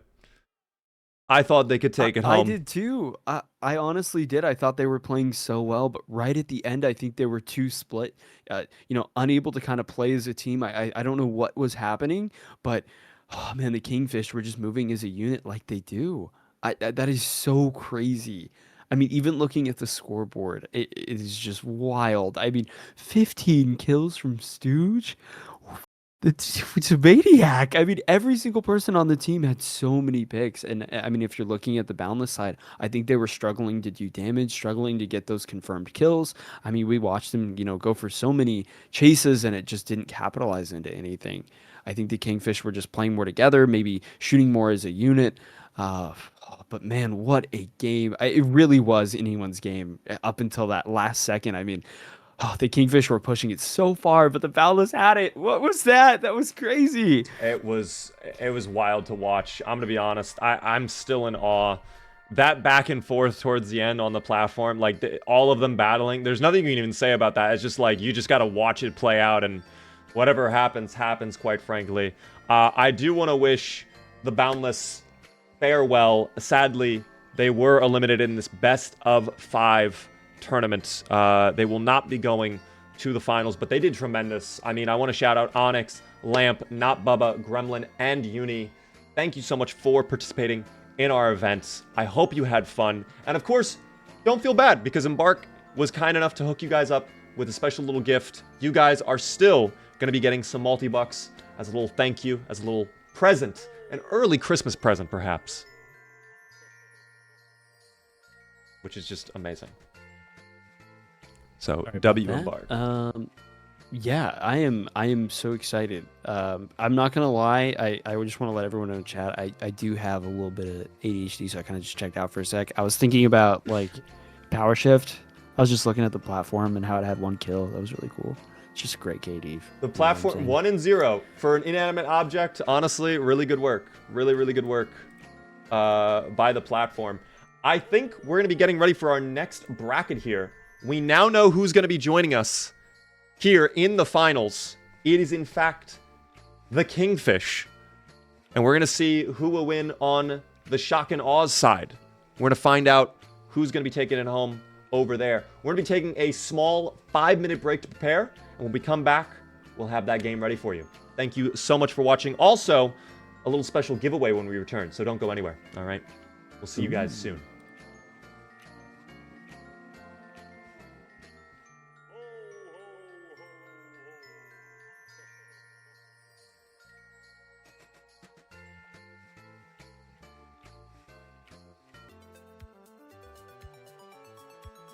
Welcome back, everybody, to the PSL Polar Push event. Thank you so much for waiting with us as we prepared our next bracket. We're so happy to have you join. On this no camera day. CNS, why are you griefing us again? Why do you continue to do this? There we go. They can't keep doing that. They can't keep doing it. They keep getting away with it. We need to. It's crazy that the finals has at one point sponsored CNS. Like they were sponsored by CNS. That's crazy to me. That's wild. I would have done that. That is crazy. I know. We can't have that. Alas, let's talk about what happened a moment ago. We saw the Kingfish come out on top. In fact, let's take a look at the final scoreboard here. The bracket winner, of course, was the Kingfish, which means they are going in to the finals. What we're about to do is have the Shock and Awe and Livewires face off against each other to determine which of them is going to the finals. As a reminder, the first place winner of our tournament is going to be getting $500. That is day-changing money, Cody. All right? Yeah. No, that is a great way to explain it. It would change my day. It might even change my week, Beaver. I have to say. It's always nice to have a little extra cash, especially early as we go into this Christmas season. You're going to be buying a lot of presents. I'm sure you're going to be buying a lot of skins for your friends, a lot of multi-buck bundles and whatnot. So this is perfect for the winners over there. And for everybody participating, of course, we do have a special little surprise multi-bucks for all of our contestants joining in today's event. So even if you participated, congrats, you get a little something. And for our first place winners, an even more special surprise from Embark directly. So thank you so much, Embark, for supporting our event. Speaking of Embark, they were nice enough to hook us up with some giveaway codes for a tournament. For the tournament right now. And we're going to be doing a giveaway in chat for a Season 9 Battle Pass. If you would like to enter, all you have to do, first off, make sure you're following the stream, Big Bad Beaver, and type in the word Powershift. If you type in the word Powershift and you're following, you will be entered to win a Season 9 Battle Pass. Not an Ultimate Battle Pass, but still a Season 9 normal Battle Pass. Go ahead and type that in. We'll give you guys a minute to type that in as we continue discussing the event and we wait for our contestants to be ready. Yeah, I want to kind of, hop in real quick and talk about a particular team that we're going to watch, the Shock and Awe. The leader of this team, Akazo, the team captain, well known as, the Gugun guy. So I think we might be seeing some Gugun, which is always fun to see. It is, especially, when Akazo is running it. I mean, if anyone's going to do it, it's going to be Akazo. So that is very exciting. Also, Meowthum or Ruby Labubu. Very cool. If you were at the major, Scotty and June shouted him out, which is one of the coolest things ever. And Sanguine Knights is also a streamer that I like. I'm not too familiar with some of the other names here, but maybe you are, Beaver. Yeah, well, I'm super familiar with Akazo and Sanguine. Like you mentioned, they're very big streamers in the finals. I think many people will recognize those names. But more importantly, they were the winners of the PSL Invitational event back in February, where they all walked away with, I think, also $500 for first place, which is crazy. So they might be about to make $1,000 total in terms of winnings from PSL, which is crazy. We'll see what happens, though. Of course, their team is stacked. Like you mentioned, Ruby Lububu now going as a Meowthum. We've got Juker, who, from what I understand, is a pro Marvel Rivals player, and also Graziv. So this is going to be absolutely stacked. It's going to be absolutely wild. But let's talk about the Livewires too. Rodden assembling an absolute Powershift GOAT lobby. I mean, these are people that live and breathe Powershift. They understand the platform. They have been on there doing the research, conducting the experiments to understand how this game mode works and the best way to win. Yeah, I'm honestly very excited to see, what we consider like the Powershift guys. So I mean, I'm curious what sort of strats we might see, and if there is that big of a difference in skill. Maybe I mean, I'm sure there is. I mean, I'm sure there's a lot of strats that I'm going to see that I won't even know what's happening. So I might need you to hold my hand, Beaver. I might need you to walk me through these. Hey, don't worry, I've got you. Okay? I'm scared. You're okay. We're together. It's okay. And there's no better time than when we're together to do a Season 9 Battle Pass giveaway. I'm going to give you guys one final opportunity. Type in the word Powershift. You will be entered to win a Season 9 Battle Pass. We're going to give away that right away. And it sounds like our players are ready, so when we're done with this giveaway, we're going to go ahead and run that. You must be following. I'm going to go ahead and roll it in 5, 4, 3, 2, 1. And it goes to... Congratulations, Greek, on earning that Battle Pass. We're going to have a moderator come and chat with you in a moment. You'll get that code sent to you through Twitch Whispers. Don't worry, though. We have many other opportunities later on in the stream to earn even more Season 9 Battle Passes, including more during the finals, which will be very, very exciting. But I think we're going to be jumping in just a moment for the game. Yeah, speaking of the game, I am not too sure if the map is picked, but I think it is. I think we're going to Monaco, Beaver. Wow, Monaco again for the we random haven't seen it in a while. Yeah. I mean, hey, it's been a while. We only saw it at the beginning of last series, but I think it's it's a good, appetizer to what we're going to see in this series. I think it'll be good. Yeah, absolutely. I'm also curious to see how our teams will perform, especially Rodden's team, because they know Monaco very well. They know how to play those angles. They have even angles that I wouldn't even dream of using, that they can just beam from across the map. So it's going to be incredibly interesting to see how this shakes up and what we see different from the Kingfish versus the Boundless earlier. We're going to have to see what happens as we load into our match here. In the first match of our bracket, which is crazy to see. I'm so excited. Right, yeah. Jumping in with the Shock and Awe, we're seeing what look to be 2 heavies, 2 mediums, and a light. And on the Livewire side, 2 heavies, 2 mediums, and a light. A very even matchup, Beaver. Yeah, 100%. We're on board with Grazeev right now, as their team is ziplining over. And look at that. They've already gone up for a Cathedral. They know what they need to do. And I'm sure the Livewires are going to be doing the same. In fact, as we go wide angle, yep, we can already see the Livewires already set up. And it's a battle on the Cathedral rooftop. But one member of the Shock and Awe has chosen to go for the plat instead. And it seems like the Shock and Awe have actually even given up rooftop. But a flank goes in. Juker opening up the round with the very first elimination here of our game. Yeah, already starting off, kind of in a blaze. We're seeing, the Livewires continue to hold the top of what is left of the church. But we're seeing, Santadir go on to what it looks to be TTV Grazeev. I'm learning some new names, so be patient with me, chat. I'm sorry. Well, I don't know if you saw that, but an RPG from Meowfum took out, that was Fluidity, the light player for the Livewires. And right now, the Shock and Awe are looking very strong. I think at first I was a little worried how they went immediately for the platform, but it seems like it's working. It appears the Livewires were not able to counter that. And right now, in fact, they were taking some damage. They were down by 2 players a moment ago, and Sanguine over here with the repeater. They're just spacing out. They're preventing pushes as well, which is very strong. This is great to see. But oh my god, a triple flank onto Sanguine. Sanguine's got to drop off height. And running away. Santadir taken out though by Grazeev. Also, Fluidity eliminated. It's not looking great for the Livewires right now.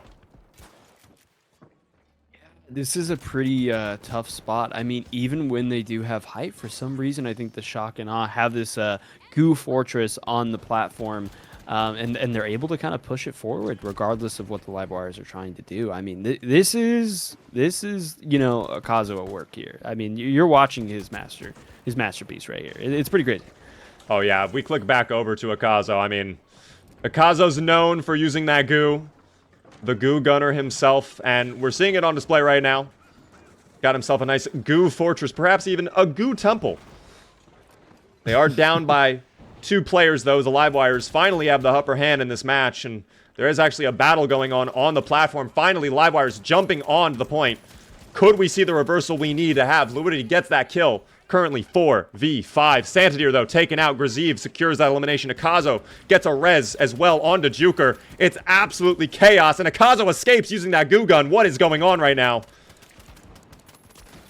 Wow, what great shots from Juker there. Getting a pick on Aurora, Fluidity getting a pick on Akazo. We're kind of seeing, again, these 2 teams battle it out, get some picks, take control. But currently, the Shock and Awe do have quite the lead on the route. However, the Livewires are starting to take control of the platform, and we might see a push in the other direction.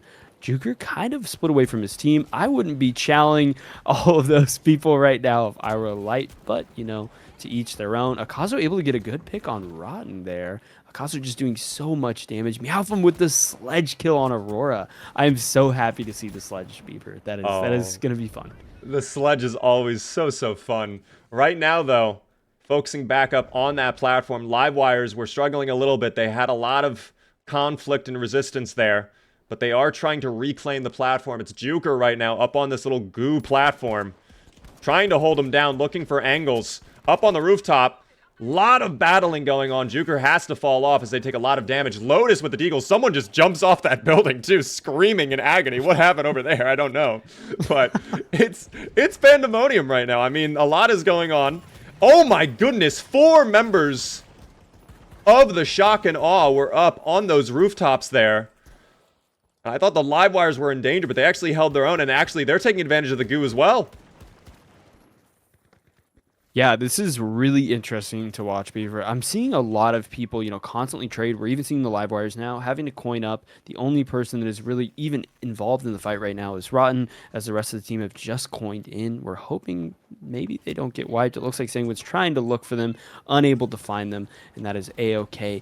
I see so many, people just kind of all over in every direction, Beaver. It's kind of hard to focus on. There's a million different fights at once. I'm hoping these teams kind of lock it in and start playing more as a unit, because I think that's how you win here. Yeah, I think what we're seeing right now is a lot of split engagements, unfortunately. Livewires had to regroup fully as they were very close to a wipe. And we're seeing, again, a very strong push. I mean, the Shock and Awe are doing a tremendous job of holding it down. Here we go into the halfway mark, and they're on the final stretch almost here. As the Livewires, I mean, they have to put a stop to this soon. But oh my god, Shock and Awe pouncing on them. They do secure that elimination. Currently 4v5.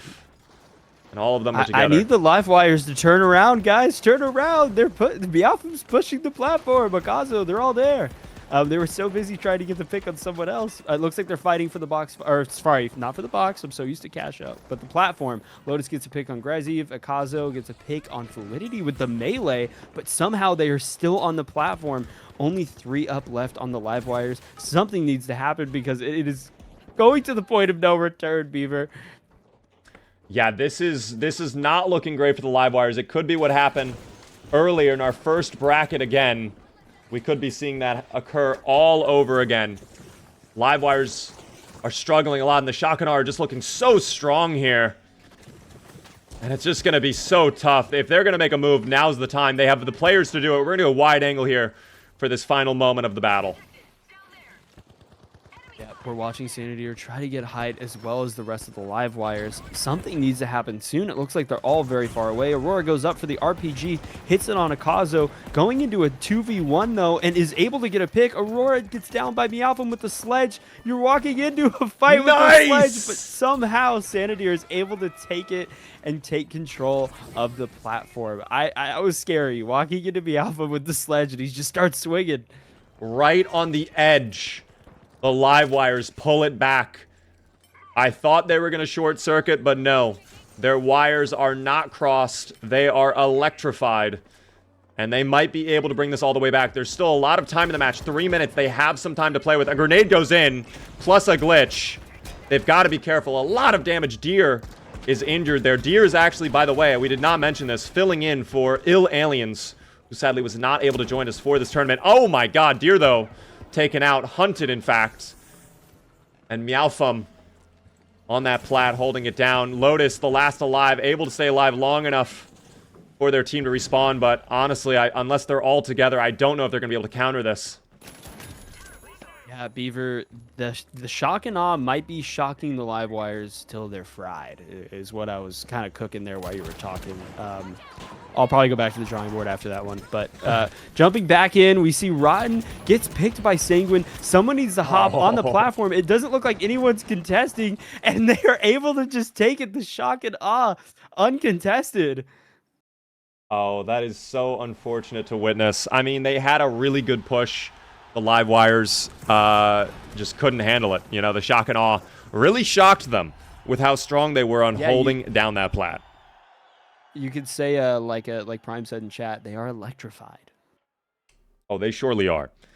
Maybe a little too electrified. You know, maybe they gotta probably pull it back. We're shorting circuits. Yeah. We need more electrical puns. We'll figure it out. Give us some time, guys. Yeah. Well, I'm cooking them up right now. Yeah, we're planning. We're figuring it out.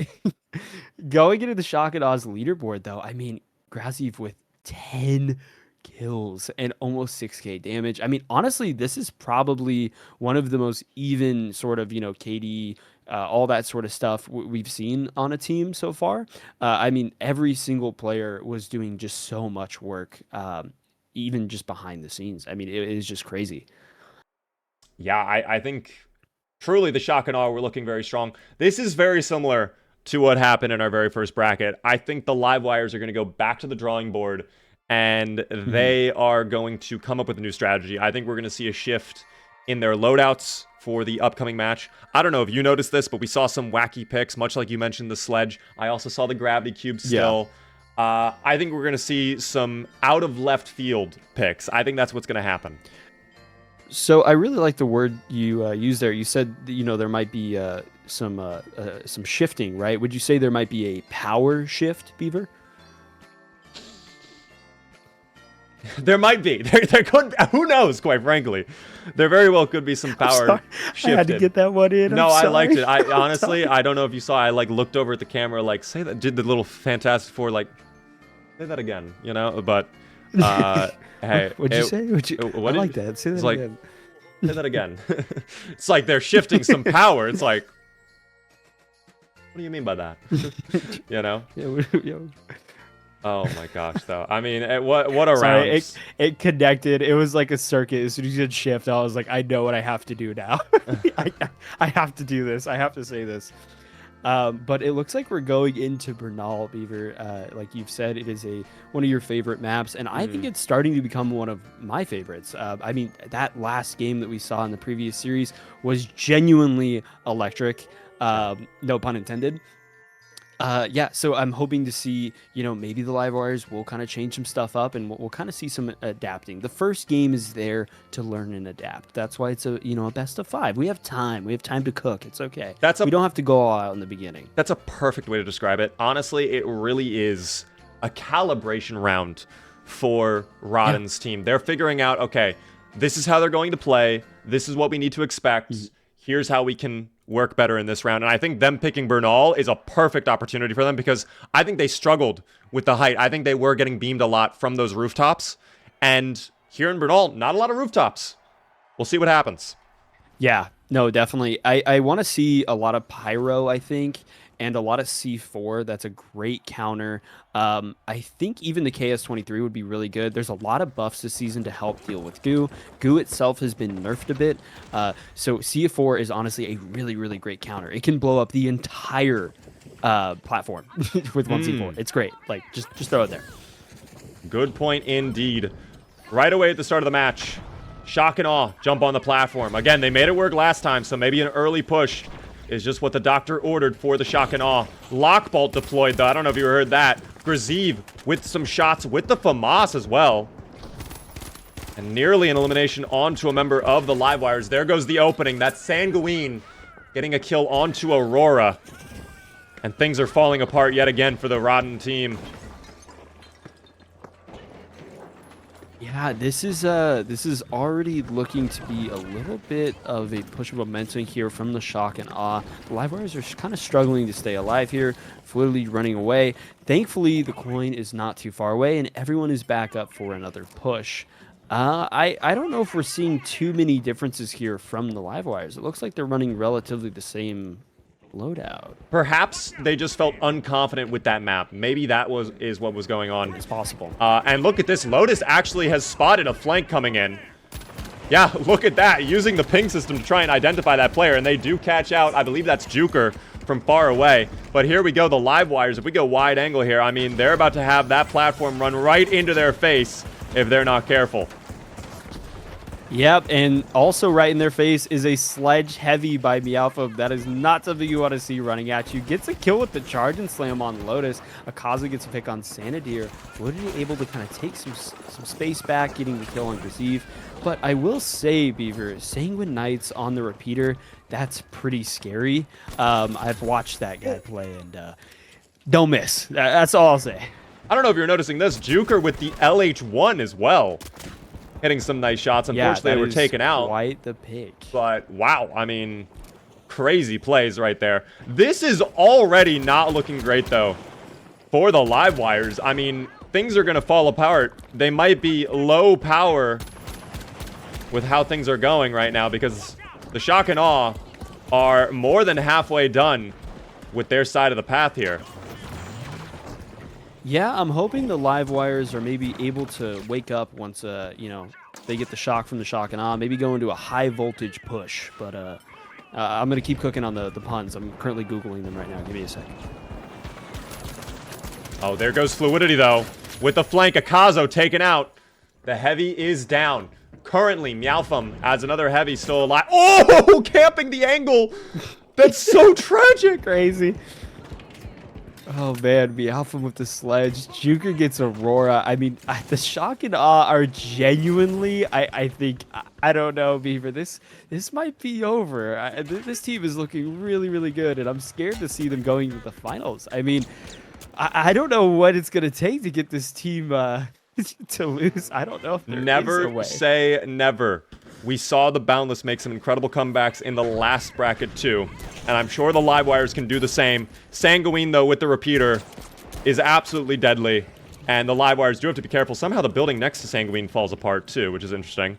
But things need to change right now for the Livewires if they want any chance of staying in this game. Yeah, this is pretty good though for the Livewires. They have a great power position. Holding, kind of the chapel there is always a good spot on Bernal. Looks like they're hopping on to the platform. Doesn't seem to be any contest from the rest of Pink. Trying to get a pick on Meowthum, but he is going in swinging. Akazo comes in to help, but it is not enough. Down goes Meowthum, down goes Akazo. Sanguine trying to run in, maybe get a defib. It doesn't look to be so. The Livewires have now gained control of the platform. The question is, Beaver, can they keep control? I think that's going to be a real challenge for them. They have a lot of time to play with, though. So I think what would be the smartest move for the Livewires, which they are taking as well, is they push it a little bit, and they have everybody else taking space. They have one man driving it forward. You let them handle it. Everybody else focuses on keeping the shock and awe at bay. And this is awesome to see. I love the positioning that they have. Yeah, no, we are watching them kind of rotate around the shock and awe. It is great. We're seeing Juker maybe try to get onto the point, try to get an angle on Aurora. We're watching them try to chow right now, but the barricades are getting in the way. Unable to get anything, but Akazo is getting shots on Aurora. They need to have the rest of the Livewires help out on the point. It looks like they're getting too split again and letting the shock and awe kind of come in and split them apart. Sanguine's mine did a little bit of damage to Rodden there. That's his classic explosive mine play right there. Did not secure the elimination, though. But the Livewires did reclaim the platform in the middle of this battle. As you mentioned, Aurora was taken out.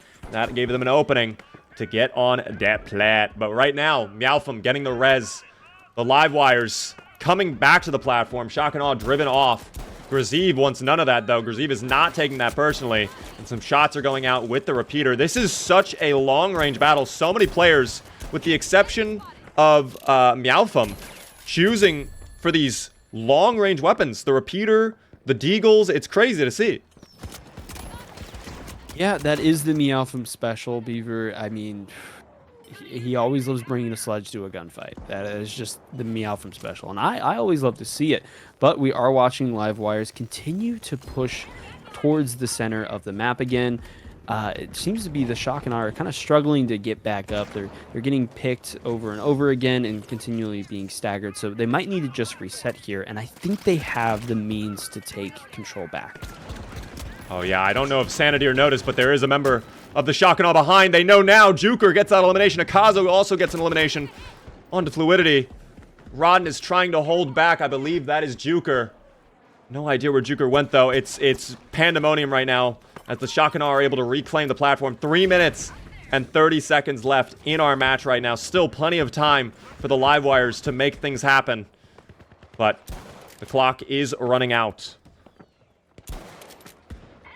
Yeah, absolutely. I mean, we are kind of, wearing down the time here, right? There's only 3 minutes left, which can be a lot of time. But every time you let the shock and awe continue to push this platform forward, that is less time that you have to try to get it back to the center. And if we get to overtime, we've seen it before, it's kind of a scary situation, Beaver. But we are watching the Livewires on top of Chapel again, getting into that power position, having all of their sights pointed onto the platform. The question is, can they get the shots that they need to take control, just like they did last time? It is possible. But we're watching Juker try to get an angle, and Sanadir gets a pick, a huge pick.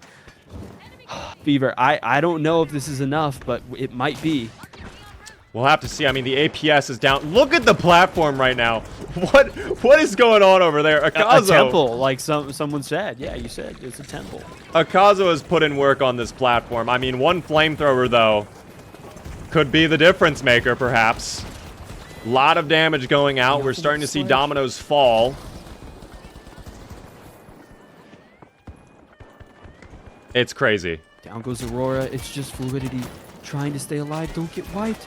Gets a pick on Akazo, but it's not enough and gets meleeed by Sanguine. This is not good, Beaver. They just got wiped. Are they going to be able to? They might be okay. That was a quick respawn timer. That was a quick respawn timer. They could get back in time, but they've got to make some moves now. It could be too late, though. Let's click over towards the platform. And yeah, sadly, I think it is too late. Unfortunate. Unfortunate indeed. As they bring it in. What a game. Yeah, and that's kind of what we talked about, is you really don't want to wipe, right? Like, they wiped it the worst time, and that pretty much gave them the game for free right at the end. Yeah, they needed to prepare for the final push, and sadly, I don't know if they just got unlucky or if time slipped away from them or what. But wow, that clock ran down quick, and they were making momentum, and it's just sad to see.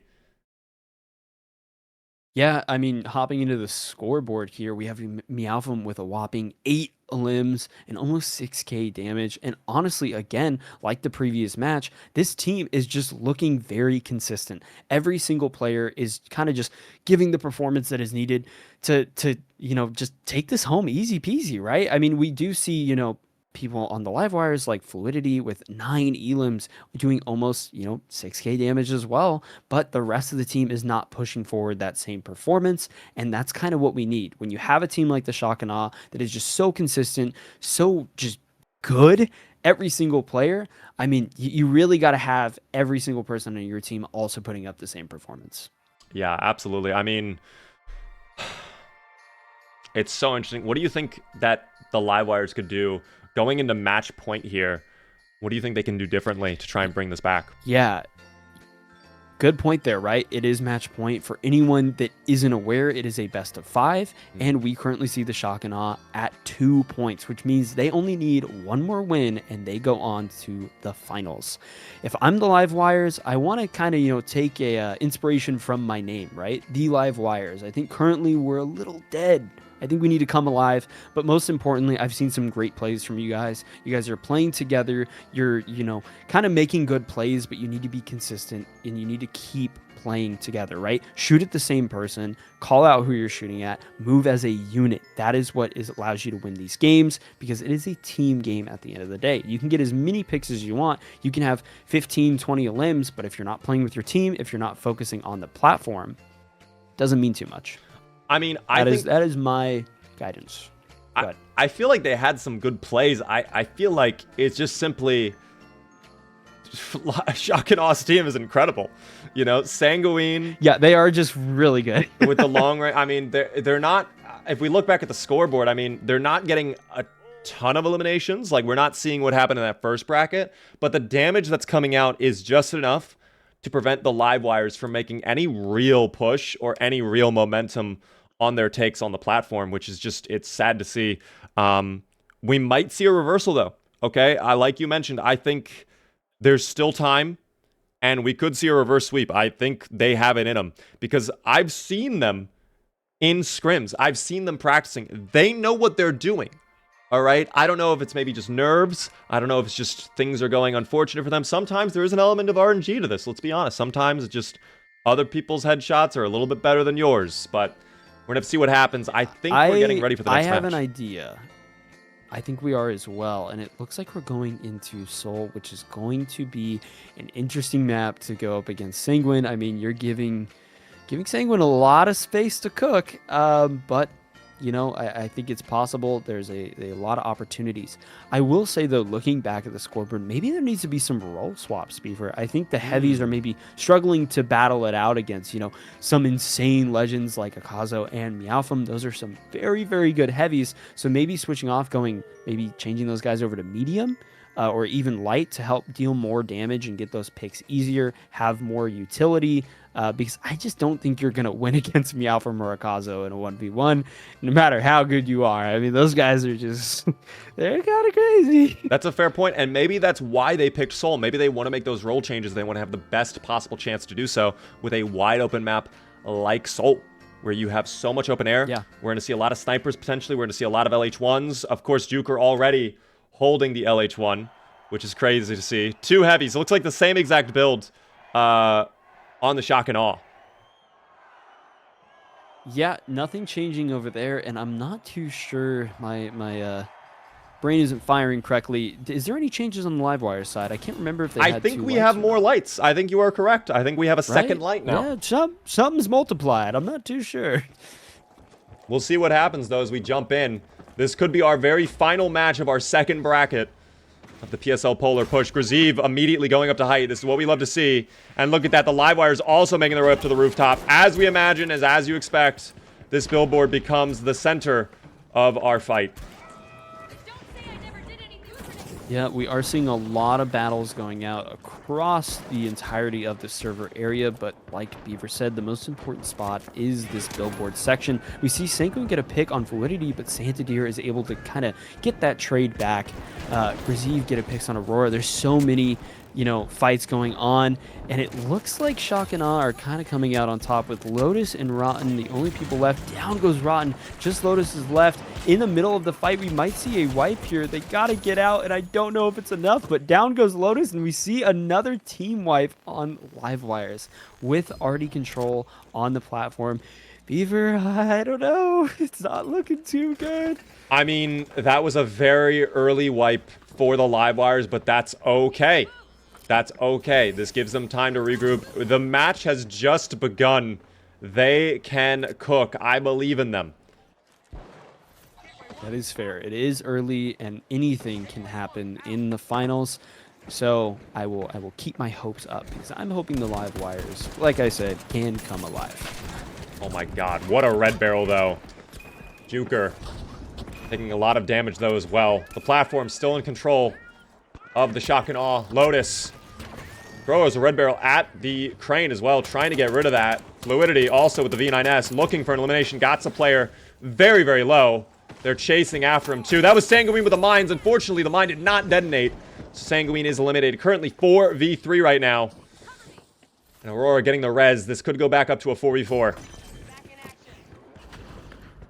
Yep, this is an interesting turn of events. We do see Juker up there with the LH1 on the crane. Such a great power position.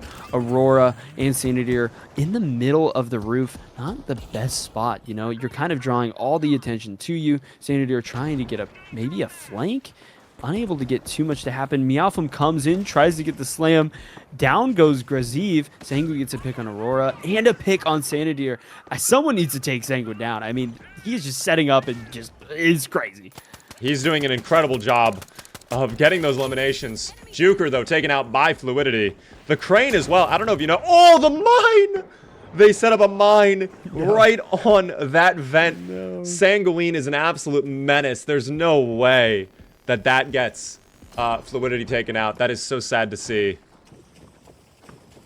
Yeah, I think there needs to be a change of focus, you know? Start identifying who the power players are here, and I would just gun for them. I mean, there we go. There goes Sanguine. Lotus is getting some good shots here, trying to go onto the platform, taking a push here with Aurora, getting some damage onto Akazo, but Akazo gets Aurora, and you're just letting me out. Oh, into the void! You and Lotus falls off the map. Oh, no.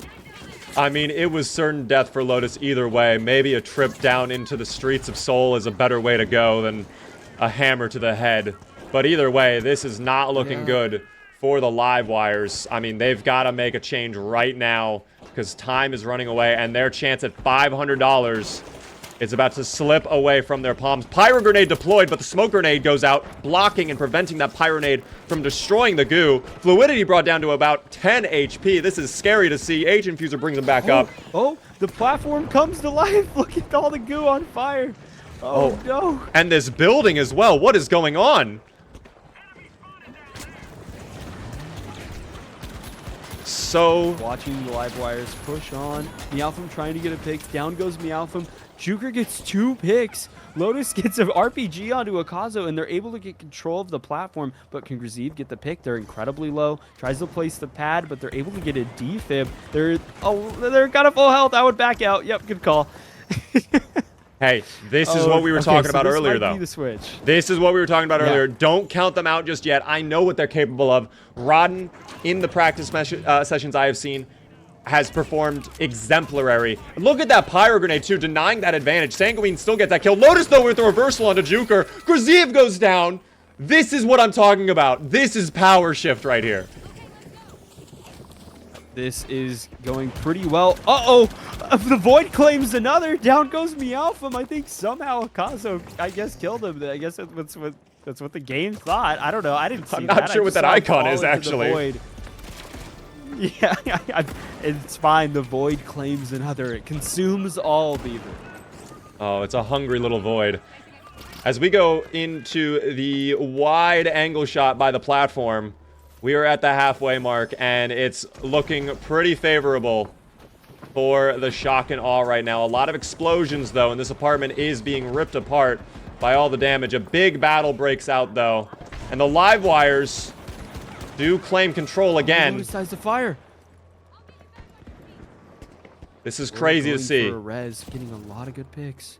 It's just Sanguine up on the shock and awe. They're waiting for the coin, only 3 seconds away, and shock and awe will be able to make another push. The Livewires are contesting this fight, though. They have great control over this building. The question is, can they continue to push it forward? We see Akazo spawning in on top of the hospital area. Beaver, is there anything you think that the Livewires are doing well and they need to continue doing? What are we noticing here?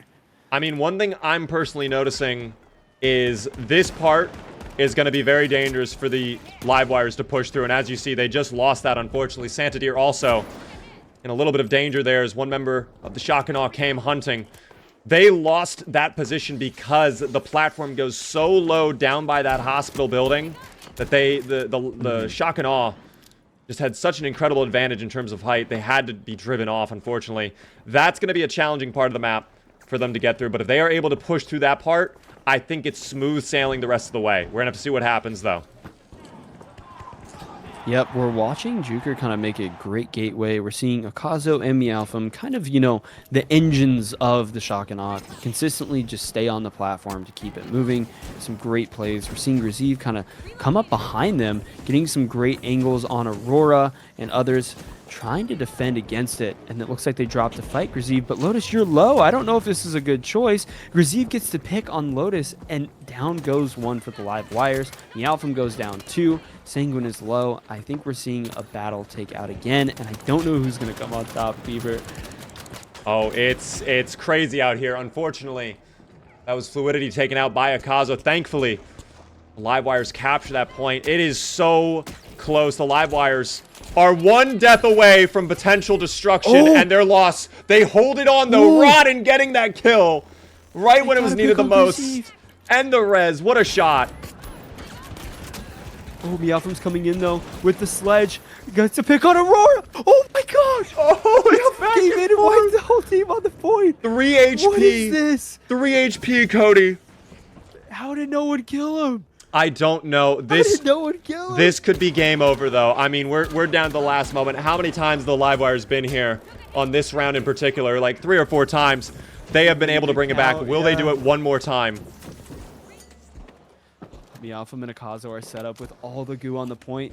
The Livewires need to do something, and something fast. There's going to be no time. Fluidity tries to dash to get on the point, but is anyone close enough? They throw the gate, but Sanguine gets to pick on Santadir, so they can't gate in. Fluidity is trying to get a pick, but it's not enough. Oh my gosh, and the shock and awe take it home, and they're making it to the finals. Oh my goodness. Tremendous work Beaver. from the shock and awe. But wow. I mean, they were a force to be reckoned with. Unfortunately, the Livewires, they just weren't able to match their power. It is what it is. Oh my gosh, what a series. That was insane. The amount of momentum that the shock and awe had was genuinely shocking. Looking at the leaderboard, you know, we have Sanguine Knights with 12 eliminations and Graziv with 10 as well. So much damage. Like I said, this team is consistent. They are consistently just putting out so much damage, playing together, playing as a unit, and that is what resulted in the win there. Meowthum with only 2 elims, but I want to let everyone know that I think Meowthum was kind of the MVP of that game, continuing to just run in, and even though he's not getting a lot of elims, he is taking that sledge and swinging it left and right and getting so much good potential, making space, getting the team low, pushing them off the platform. I think he was just kind of aura farming the whole match because someone would look at Meowthum and they're like, okay, I don't want to be near him. And it worked incredibly. Also with just almost 5k support, insanity. Akazo and Meowthum just absolutely taking it home for the shock and awe. Beaver, we are now moving into the finals, right? It is indeed going to be going to the finals now. It's going to be the Kingfish versus the shock and awe. Let's actually take a look at the scoreboard really quick. The bracket winner, Shock and Awe. Unfortunately, Livewires not able to claim a point for themselves. We're going to have to bid farewell to Rodden's team. But thank you so much to Rodden, Aurora, Santadeer, Fluidity, and Lotus for joining us. You performed incredible. We hope to see you guys in another PSL tournament in the future. It's going to be incredible to have them back, hopefully another day. But we're going to have to shout out again the Shock and Awe. We're going to be joining the Kingfish in that final matchup for $500, Cody. Yeah, I'm sorry I had to do some stretches because I'm a little tense, okay? Okay, the Kingfish and the Shock and Awe, these two teams are incredibly stacked, Beaver, and I don't know who I have my money on. I'm a little scared. We have Slothy's team, right? With Busy, Stujay, T-Mills, Therian, and then we have Akazu's team with Meowfum, Juker, Graziv, and Sanguine Knights. I mean, these are the guys for this. I mean, we are going to have an insane final match. I'm speechless. That's all I can say. Something that I am actually really excited for is, as I've been watching, the Kingfish and Shock and Awe, they are just two completely different play styles. The Shock and Awe versus the Kingfish, it's going to be so interesting to see which strategy plays out better. How do they change their loadouts to compete and handle what the other teams throw at them? That's going to be the most exciting thing to me, because the way that the Shock and Awe play is Ikazo and Meowfum, they build their little goo tunnel, they hang out in there, they chill, and the rest of the team just kills. Whereas Slothy's team, they were all in tandem working together. They were essentially one unit the whole time. So which is going to work more? That's the real question.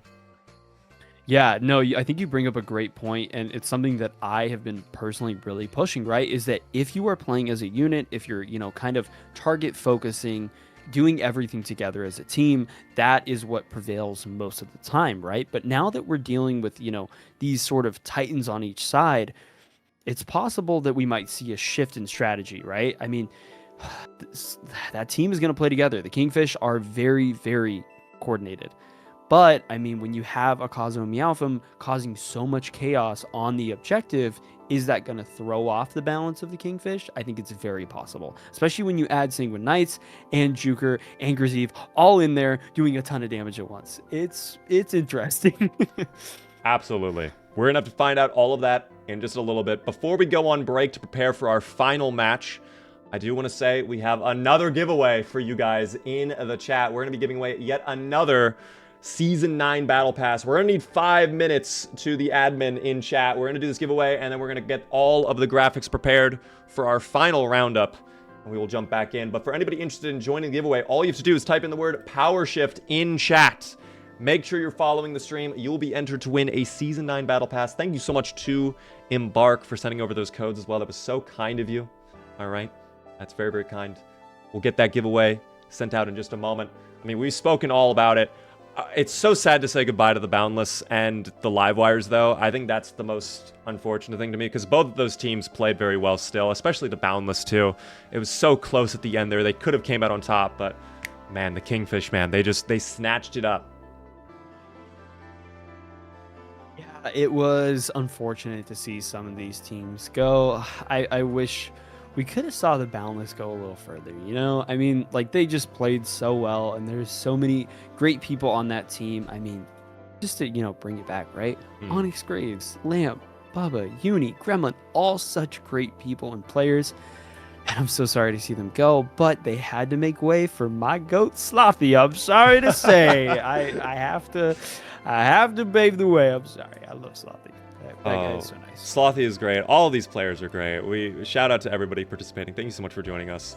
Guys, it is time. Yeah. Before we roll that giveaway, I do want to shout out a special person in the chat, Embark Mart, the one and only Mart, the Powershift man himself. We have Mart to thank for the fact that we can even do this incredible tournament. Without Mart, there would be no Powershift. Shout out Mart, indeed. Very, very incredible to see you in the chat. So nice to see you. We're going to go ahead and do that giveaway now, though.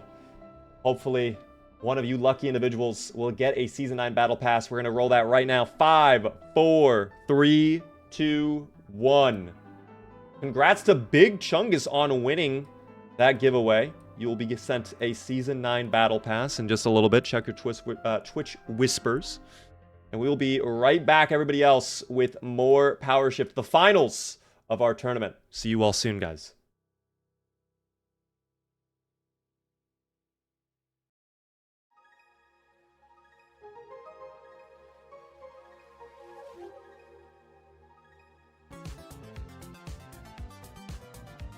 Welcome back, everybody, to the PSL Polar Push. We have made it to the finals, guys. It's crazy. The finals of the finals. I would have never seen that one coming, Cody, personally. I mean, who would have thought that was even possible in the finals? I didn't know. And amazing. We have our two teams ready to go. Let's take a look at the scoreboard really, really quickly here. We have the Shock and Awe joining the Kingfish. Oh, our graphics are not updated. We're going to blame this on CNS yet again. CNS. Man, they can't keep getting away with it, Beaver. They just keep getting away with it. It's wild. I'm actually so mad they get away with it. I'm going to talk to someone about that. Don't worry. Don't you I'll worry. Talk to somebody about that. I will be firing many people because of this small slip-up, okay? We do not take that personally. God. Oh, no. We can't be allowing CNS to get away with it, Cody. Okay, that's it. Not this economy. It's so hard to get a job. Oh, it's okay. They'll be fine. God. They can just play Powershift and make $10,000 if they push it all the way. That's it. Oh, I didn't know that. Okay. Well, I mean, things are fine then. Make a lot of money on Powershift, apparently. Yeah, I didn't know that. Oh yeah, it's wild. It's wild, actually. Okay. Well, you know, speaking of wild things, we, like you said, are in the finals, and we have two incredibly crazy teams to duke it out for the $500 prize. We called it day-changing money. I think it's week-changing money. Going into it, though, we do have the Kingfish, which team captain Slothy, accompanied with Busy, Stujay, T-Mills, and Varian, and then the Shock and Awe with Akazo, Meowthum, Juker, Gazeev, and Sanguine. Both incredibly good teams, and we were just talking about how interesting this fight is going to be, right? Because we have a team like the Shock and Awe that are very... How do I explain it? They're kind of, they have Akazo and Meowthum. They're on the platform. They're kind of setting up, and everybody kind of plays around them, right? Then we have Slothy's team, the Kingfish. They are one unit. They play together, and they are making plays as a team, constantly moving. So kind of having those two different, you know, strategies, we're going to see them clash, and we're going to see who actually has the better strategy in the end, and we might even see some changes with that. Who knows? Maybe they'll even be changing up something now. They might be having a conversation, and we might see something entirely different than what we've seen in the previous games. The question is, Beaver, though, do you have a little bit of a bias per se? Do you think one team is gonna, you know, do better than the other? What do you think? Oh my, it's just too close to call. It really is. I think either... I agree. It's really hard. It's so, like, we have to kind of see what's going to be happening in this first round. I think this first game, which from what I'm hearing from our admins, it's going to be on Las Vegas Stadium. Our first time seeing Vegas in this tournament. Yes, exactly. We haven't seen Skyway either. No Skyway whatsoever on this tournament. So it's going to be very interesting to see. I think we're jumping in just a few moments, in fact, as well on this matchup. We can finally take a look at the updated scores. This is our lineup team. It's going to be the Kingfish versus the Shock and Awe. Who will come out on top of this incredible match? I'm so excited to see it.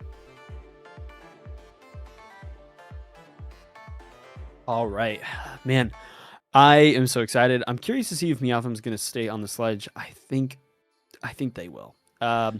T-Mills will most likely be on the pike. Slothy, I don't know. I'm really curious to see what we're going in with. We'll find out momentarily. Las Vegas Stadium, though, Beaver, do you have anything to say about this map? What makes this map interesting? I think the interesting part about it is just how flat a lot of it is. There's not a ton of moments where you're having extreme height differences, with the exception of about 2 or 3 moments along the map. One of them being if you push it out of the Ozpoo's Casino and you go up on top of the red building, you have that skyscraper, the hotels that people love to play on. That is going to be a moment where we'll probably see a lot of shifts in the power, perhaps. Oh, I know. I think this map is very versatile. I think there's a lot of different ways you can play it. I think Akazo, I think you're right. They're probably going to stay Hammer and Goo. I think that was working very well for them. Incredibly, yeah. Yeah, I think we're good to go. We might have a technical issue with this lobby. We might have to restart the lobby, unfortunately. It appears we might be running into a bug. Dude, you might have to fire more people. I think CNS is just they keep getting in. All right, I have a perfect idea. CNS, if you keep doing funny business, the egg gets it, okay? God. You don't want to see me God. take out the poor little egg, Oh, okay? God. Please. Any Please, more bugs on this please, no. broadcast, I swear, this No. egg gets it.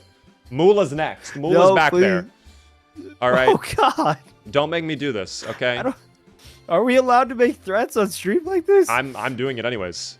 Punish the egg. The egg will be punished. God. I'm telling you right now. This egg He will be seems punished. serious. He seems I'm dead serious. I have a Please, pair of someone. scissors. I have everything. Oh God. I have everything. Oh, I God. can do everything. Oh no. We're allowed. It's an inanimate object, so I'm allowed to do whatever I want. This egg will be griefed. I'm telling you right now, CNS. No more bugs. I think we're getting a new lobby set up. Yeah.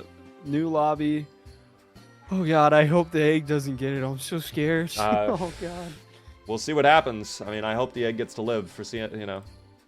But that's up to CNS, I'm tearing I guess. up. I was scared. It was scary. It is what it is, you know. Man. Maybe that'll keep them at bay, though. Hopefully, CNS is now like, okay, they're dead serious. Let's calm down. I hope so. I mean, I've never seen that side of Beaver before. That was new. This is a serious tournament, guys. This is a very serious tournament. We can't have them causing mayhem I agree. Yeah. in our event, you know. There's a time and a place. It's festive. We're supposed to be festive, all right? I'm holly and jolly. I wish I had some Right. hot cocoa. I'm nice and cozy, you know. Ooh. Well, while we're waiting and kind of just messing around with the time, I have this, which is something that I see a lot personally when I'm playing. Yes. It's this little statue. Yeah. Oh, what is that? Oh my God, that's cute. Wait. Yeah, it's a little statue. Wait, where did you get that? How do you have that? A viewer of mine 3D print stuff, and Oh, that's sick. they sent me this. That's cool. I would grab my fully 1-to-1 replica of the H plus infuser, but it's a little. You have a fire. 1-to-1 replica of the like scale? Do I have to grab it now because I've said it? I feel like now you do. I feel like now we want to see. Okay. We are still waiting for I'll players to join in as well. I think they're taking a minute or two to prepare. I'm excited to see it. I'll grab it. All right. Okay. Oh. I'm excited to see what this looks like, though. This is going to be interesting. Oh. All right, I'm back. I'm sorry, I had to squeeze through my desk. Yeah, if anyone needs any healing, they can just call me. I do delivery. Yeah, if you need any delivery, I can heal you on Wait, the go. that's Just let me sick know. looking, though. Yeah, it is so cool. Sam has a glitch grenade, which is really cool. Does it make noise? Does your H infuser like do anything? No, I need to put stuff in it, but it's available to do that at some point. I can like add a little LCD screen right here at some point. I'm going to. I need to get like an Arduino or something. I don't know what the moves is for that, but we are, I think, hopping into the game, and that's what matters right now. That is what matters most. It was very cool to see your little H infuser, though. That's sick. That's very, very cool. I've never seen anything like that. Very fun. The finals community always has like crazy cosplays and stuff. I mean, seeing the outfits at the major was really cool. A lot of people dressed up. Yeah, I wanted to bring one, and then they said no things that look like guns in the. But people still brought in guns. So. I know. I don't know what rules are for if we don't follow them. I don't know. I don't know. Alas, we are here. The finals of the PSL Polar Push. The Shock and Awe versus the Kingfish. 2 Titans enter, but only one will leave with $500. Yep, I am very excited. It doesn't look like we're seeing too many changes from each of the team. However, this is the calibration match. Like Beaver has mentioned, it is a best of 5. So there is time to adapt, time to change, and time to, kind of learn the opponent. Going into Vegas, though, we're seeing Sanguine get an angle, something he's always good at, getting those shots with the repeater. Beaver, what is kind of the play here? What's the rollout strategy when you're on Vegas? Typically, the rooftop is where a lot of players go, and we're actually seeing Juker up on that rooftop, battling another member of the Kingfish there. The platform has been captured, of course, by the Kingfish. They are actually pushing a triple. Shock and Awe down by a couple players there for a moment. They were low on numbers, but they finally regrouped. Sonar's going out as well, which is incredibly useful on a moment like this. Let's take a look at the platform. Wow, they have a lot of defenses already. APS plus the heal ball. But there goes Meowthum charging in with the sledge, whacking them like crazy. There goes one. Sanguine gets another. And that might be the reversal they needed. Yeah, we are seeing kind of a trade between power here. T-Mills goes down, so does Varian. We're watching the Shock and Awe kind of clean up on the Kingfish. Stooge being the last one up, unable to kind of find a spot to get out. Hopefully, yep, it looks like Busy and Slothy are spawning in, and Stooge is hiding, waiting for the rest of his team. This is an interesting map, right, Beaver? You know, there's, like, while there is not a lot of height, there is a lot of layers. There's a lot of, you know, buildings and destruction going on. It can be hard to get through the madness, and we're seeing it right now. Busy gets a pick on Meowthum, Sanguine gets a pick on Stooge, and they're fighting for control of the box. Akazo tries to make it out, but Slothy comes out on top, but Sanguine gets a pick on Slothy and is able to get control of the box. What are we seeing? It's 2v2, T-Mills and Varian, Sanguine versus Juker, and Sanguine's going for the res. Varian trying to push to get a pick on Sanguine, but it's not enough. Juker gets a snipe on Varian. What are we watching, Beaver? Oh, it's absolute chaos is what we're watching right now. I mean, a lot of eliminations going out. The platform been brought right back to the center middle, as we expected. I mean, this is probably what we're going to see throughout this entire event, is this platform stay dead center as it just keeps going back and forth. These two teams, I mean, they're skilled. They know what they're doing. They know how to put up the resistance they have to. And already a battle on the platform as well. There goes T-Mills jumping in. The minigun as well. Oh my goodness. Oh, gosh. Meowthum and Grazeev trying to stay alive, but the minigun is too strong from Slothy, but Grazeev said, no shot, you're not shooting anymore. Varian trying to get the kill on Grazeev, unable to get it because Grazeev throws a goo and blocks it off. This is crazy. He's hiding. Varian trying to find an angle, but that's goo too, but he's able to make it around. Goes the wrong way. Oh, and Grazeev gets a pick on Varian. This is insane. We're watching the Kingfish, I think, play at their best. And so are the Shock and Awe. Slothy continues to just lay into Meowthum with the minigun, trying to slam away, but Busy gets the charge and slam.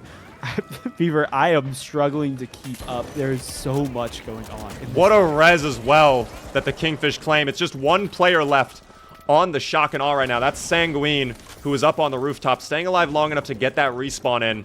I mean, it's like you mentioned, there's a lot of layers to these buildings, and the contestants are going to have to navigate through it. There's a lot of little peeky holes and little angles that everybody can play off of. That's going to make it so difficult for some contestants to stay alive. There goes Meowthum as well.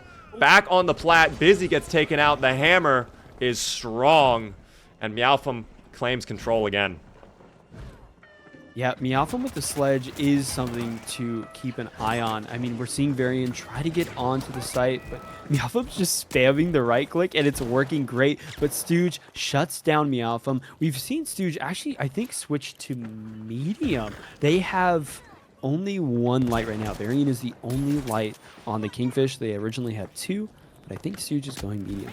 That is interesting to see. We see Meowthum get the res by Akazo, pushing on to the point, trying to get control again, trying to slam, gets Busy, and now they are the only one left. Hits a charge and slam on Slothy. Hold on. Oh! Not enough. Oh, what Slothy a quick gets melee the pick on Meowthum. Oh my gosh. Did you see Meowthum spinning around as a last-second desperation? You can't hit my head if I spin rapidly. Unfortunately, Yeah, you can was still hit the crazy. body. No problem. What a shot. We I were mean, well into the match, yeah. and it is just still battling it out. Go ahead, though. I know, I was just about to say, it's been absolutely wild to watch these players compete. But right now, we do see the Kingfish looking like they may have found an opening to get a real push on. And just as I say that, though, the goo and the gas grenade getting deployed, causing a little bit of disruption. Busy with the charge and slam, though. Lot of disruption. Akazo taken out. Still contested, though, here on the plat. Both teams desperately want it as we go into the halfway mark. Oh, Meowthum. Oh, man, gets a pick on Busy, but not enough. Slothy cleans it up. I want to talk about the charge and slam pick by Busy. It is such a great counter to Goo that has developed semi-recently, right? People were really struggling with Goo post-qualifiers, and they were able to find out that actually charge and slam is really good. It works really well. You just kind of, hit Q and then walk through everything. I think people are realizing as well that Powershift is a different dynamic. This is a different game mode, and charge and slam, clearing the plat can be so useful with that specialization. It's so handy to have. Juker taken out, though, by Varian. Varian in a little bit of trouble. There's another player nearby. Will they get that elimination? We're going to stay on right here as they are battling it out. Looks like that's Graziv, and Graziv is taken out, unfortunately. Varian with a nice double there as the platform stays in the hands of the Kingfish. Yeah, we're kind of seeing the Kingfish go into the, kind of their home turf, right? They have height. There's not as many layers anymore. They're able to kind of let a lot happen, right? There's not as many layers. They can play together. They can start, being more, a unit, right? When they're split up, it allows Sanguine and all those to get those shots that they need. So maybe this is the turning point that the Kingfish needed. Yeah, Kazo getting a nice kill right there onto a member of the Kingfish. Varian taken out. A battle, though, over at the platform. Let's flick over. That's Meowfum actually swapping to wait, is that the BFR Titan? Wait a second. Uh-oh. We might need an admin to check that out in a moment here. For those unaware, the BFR Titan is the one single weapon banned in today's tournament. So we might need an admin to issue a warning there, unfortunately. Shock and Awe do reclaim control of the platform here. We are down to the last 2.5 minutes just about. T-Mills whacking the ground. Might have some sand in their shoes, perhaps. Slothy, though, coming back over to the plat right now. And there we go. We're about to see a retake. Interesting.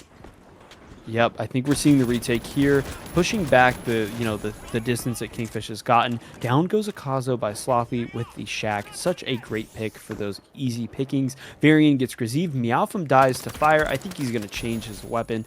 Juker gets a pick on Stooge. Varian gets the pick back on Juker. We are seeing trades back and forth, and the Shock and Awe are not looking great, Beaver. They are... I think they need to reset. I think that's what we're needing to see. Well, with the last 2 minutes on the clock right now, they are going to have to regroup for sure. And figure something out, of course. Sanguine gets a nice pick onto Stooge. But that platform is just continuing to be pushed. Akazo coming back in. Graziv as well. They're all finding the spots they need to. Oh my gosh, though. Sanguine wiped out so early. Varian with that V9S is deadly. And Meowfum does make the swap over to the SA-1216, and an admin has spoken to them, which is great to see. Yeah, we're seeing a lot of tries to get the Kingfish off the platform, but I don't know if it's enough, Beaver. We're seeing them kind of struggle to group up. This team that we talk about is like, moving, not as a unit per se, but, kind of making space, are unable to do that. The Kingfish are just too close together, moving as a unit, having that target focus. Slothy trying to get the kill on Akazo. Yeah, this is a big kill. If he can get this as a team wipe, and he does! Yeah, and there we go. There's the team there. wipe. I don't know if there's anything the Shock and Awe can do anymore, Beaver. I think they're going to just continue to push the platform, and that might be it. Well, the great thing is they will have one final opportunity with a minute left. They will have time for a final attempt at least. They're going to be regrouping as well. We're going to see how the spawns play out here. Finally, we do see the Kingfish starting to rotate as well. Look at the angle they're holding as well up there on the giant metal sky bridge. This is great to see. Meowfum trying to go in onto the point, taking a lot of damage. I think he's going to get picked by Busy. Slothy gets the pick instead. They're working together incredibly, the double heavies. Oh, Juker gets a pick on Busy, and then Stooge gets a pick on Juker. We are trading back and forth. Someone needs to hop on the platform, though. Is anyone going to do it? It's not enough. Sanguine's too far away. It's it. Someone has to do it. I don't think they're going to. No, it's too late. The first game. That's so unfortunate for the Shock and Awe, but really well played by the Kingfish. I mean, listen, early on, it was back and forth. It was very, very even, but I think the Kingfish found their opening. and they just made it work. They just kept that momentum pushing, and once they had a foothold, they just didn't let up. And that's why they were able to take home the victory in our first round here of the game. Yeah, I think you summed it up perfectly. I mean, the Kingfish are genuinely just so good at what they do. They play together. I mean, we saw Slothy at 14 elims, almost 9k damage, and 10k support on top of that. T Mills with 5 elims, but a whopping 15 assists. Every single person on this team was doing so much work. 11 from Varian, 8 from Busy, 8 from Stooge. All of the entire team over 5k damage, which is just proves the point of how well they are playing together. They are playing as a team. I'm hoping to see, Beaver, that the Shock and Awe maybe take some inspiration. What do you think? You know, I think there's a lot of things that could be done differently for the Shock and Awe. I think they understand now they're going up against some gamers, okay? I think they realize maybe the tunneling strat isn't going to work. I wonder if we're going to see weapon swaps. I mean, we already saw it with Meowfum swapping away from the sledge to the shotgun in the end. I feel like the SA-12-16 is just not the move for Powershift, though, sadly. I feel like the SA-12-16 loses most fights when it comes to Powershift because the damage versus the fire rate versus the fact there's so many people around you sometimes, it's just you're not going to win it unless it's a one-on-one engagement. Or if you have something like the winch, which versus the mesh or the charge and slam, like I would not bring the winch to a Powershift match personally. So it's just, I think mesh wall. I think you bring up a great point. The mesh wall, I think, is kind of the moves here, or charge and slam for that. You know, if you need to take control of the platform, I don't even know if the shack is a good choice here. I think you really just want to run deagles, right? I mean, the deagles kind of seem like the moves. They give you the range they need. They give you the close range. It's a little bit of everything. Yeah. I'm hearing word now that our next map chosen by the Shock and Awe is going to be back on Monaco. If you remember, they performed very well on Monaco. Will they be able to repeat that? But also the Kingfish did too. So this is going to be a battle of the greats. You know, this is going to be a real show match on our hands right now, what we're about to witness. Yeah, this is going to be a great match, and it's going to continue to be great matches because these are some of the best teams that I've seen in Powershift. I mean, they are working so well together, and even when they're, you know, struggling, they're still looking great out there. I mean, these are some of the best players. They're streamers, they're pro players. I mean, these are the guys to watch. Absolutely. I'm excited to see how things will shake up in our match. The second round, anything could happen. Let's jump in on Monaco, guys. Yep, this is a interesting match here. I think we're going to see some switches here. I already see a couple interesting ones. It looks like Meowfum's running the Lewis gun, and we're seeing 3 heavies on the Shock and Awe. That is interesting. Well, we'll have to see how this change in strategy pans out for many of these teams as we jump in. There's Graziv again, going up the zip. I'm sure we're going to see right away another Cathedral fight as they zip line over. In fact, let's just go preemptively wide angle here. But wait. Yeah, you don't normally see a zip either, so that's the fun of Powershift. Oh my goodness. I mean, wow, what a shot. They managed to drive Sanguine off that rooftop, which is incredible to witness there, quite frankly. T-Mills, invisible with the pike right now, keeping their players alive as well. The support is amazing to see. Oh wow, the platform already being driven out too. And this building as well. What happened? What even went on? The platform claims all. It destroys anything in its path. I want to talk about that. I think I saw a nullifier earlier, but also the play, you know, from the Kingfish to go right up, you know, to the top of the church and then team that in was pretty interesting. I really enjoyed that. Yeah, right now, Stooge driving this platform out of the building. I cannot believe how quickly this building crumbled. It might be the new Monaco destruction system, quite frankly, we might be witnessing. We go wide angle here. Look at that, they're actually bringing a piece of the cathedral with them. Yeah, they're just taking it to go. You know, the platform's their shopping cart. Even. Oh my goodness. Charge and slam goes out. Currently a 2v2 battle, down to a 2v1. As pandemonium erupts, and there it is. The Kingfish come out on top. Stooge with a nice elimination. Busy also claims one. Sanguine gets a kill, though, with fire onto Busy. Just back and forth right now as we continue on with our match. Right now in the favor of the Kingfish, though. I think we're seeing a soft reset on the Shock and Awe here. Kind of setting up around Graziv, looking for a push here. This is going to be a great angle, but they do need to get Variant off of that height. Looks like they threw a gateway to get Busy on as well. Busy on Light. God. Is interesting. Running that, hold on. Running the double barrel, gets a pick on Meowfum, then Juker. Oh, and the Graziv gets a pick on Busy. T-Mills gets a pick on Graziv. This is just back and forth. This is crazy. But the double barrel, what are we watching? It's wild. I don't know if you saw that. The Heavy got taken down to about 1 HP, and they took advantage of that. They pounced with that gateway, and they got that kill. And now Sanguine is the lone survivor left for the Shock and Awe right now. And they've got to stay alive. Respawns do come out. Graziv and Meowfum are back. And look at this. Slothy already knows where they're going to be spawning. They're taking advantage. A lot of damage dished out. That's one player brought down to about half HP. That was Meowfum. The momentum is definitely in their favor, and they've got to do something now if they want to put a stop to it. Yeah, we're watching T-Mills kind of try to get the pick on Sanguine here, and we see Variant up at the top of the crane with the sniper, gets a pick on Graziv. Such a great power position, and someone needs to get them off of that ASAP because they will continue to dish out damage and get really essential picks for the team. We're seeing Juker fight Busy, trying to get away. Busy's incredibly low health, but Busy gets the pick with the double barrel. This is crazy. What am I watching? Busy on Light with the double barrel? What is this? Busy's making it work, though. That was a clean kill. Might get a second there. We'll see. Yes, he does. Graziv goes down. Another one on Graziv. Oh, my goodness. Back at the plat, though, a battle is brewing. Stujay and Busy, they clean it up. They are pushing that plat. They are holding it down. Excellent defense from them. And now it's just Akazo left standing, getting the res onto Graziv. This could be it. I mean, it's coming down to the wire, Cody. Yeah, this is honestly a diabolical setup from the Kingfish, but that's what they continue to prove, that they can adapt and play together. I mean, like I said, I can't hammer it in hard enough.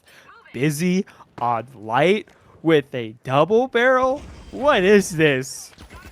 I don't exactly know, but we see a pounce coming in. Charge and slam down. Big damage. The sledgehammer is back. Stujay is gone, but it's not enough. An elimination from T-Mills takes out Meowfum and Graziv, and the Kingfish are going to be able to lock down the platform still. This is not great for the Shock and Awe. They are having to spend time to reset. Sanguine trying to stay alive while T-Mills get some shots off. They need to hurry up quick. They need to group up, and they need to get Kingfish off of this platform because there is not a lot of time left on this route, Beaver. I mean, they have maybe, what, 10 seconds before it reaches the end? Maybe 15 at most. I'm not great with time. Math isn't my strong suit, but we're watching Busy throw a gateway up. They maybe a pad onto the... They're fighting. Wait, this could be it right here. Down goes Meowfum. Down goes... Wait, hold on. Graziv gets a pick on Slothy. Busy gets the pick on Graziv. It's just Stooge and Busy on the platform, and Sanguine and Juker are the last one left, and they're trying to get a res. I don't know if Sanguine notices that they're pushing the box, but or the platform, but he needs to get on it. Can someone stop it? It's not enough. What are we doing? It's crazy. What are we looking at? It's crazy. I mean, listen, Kingfish is just a dominant team. I mean, I don't even know how to describe it, quite frankly. This is just wild. This is just wild to see. Busy on the double barrel, though, is crazy to see. That was incredible. That was incredible. Yeah, like, the guy who plays heavy, by the way, like, one of the best heavies ever, just on, light DB. So, that's what you get here. That's crazy. What a play, though. Congratulations to the Kingfish securing another round, and now it's just one more game between them and $500, Cody. What do you think the Shock and Awe need to work on for the next map? I think one big thing is looking at the objective, Beaver. I don't know what happened, but they just kind of pushed it and nobody stopped them. One thing I will say is that, the Kingfish are looking pretty good. I mean, not only are they playing together, they're just like the kill differential. The Shock and Awe are struggling to find a place in this match. I think something they need to do is just contest the point more. I mean, kills are great. It's definitely going to help if you get a lot, but I feel like the platform was just uncontested. There was nothing being done to get them off. So I don't know. I don't know what to do anymore. Well, honestly, in my opinion, I think part of the issue was positioning. I think, the Kingfish they had all the angles covered. We saw Varian in the crane. How long was Varian in that crane for? And they didn't try to take down the crane at all. One thermal bore from a light. They could have swapped to thermal bore and then swapped right back. That would have brought down the crane entirely, removed that power position he had. There were so many options that they could have made that they unfortunately just didn't. And the shock and awe, they struggled because of that. And they're going to need to do some changes for this next round, I think. If we see a repeat of that, it's absolutely game over. And the Kingfish are just going to run away with this. So they need to get some kills this time around.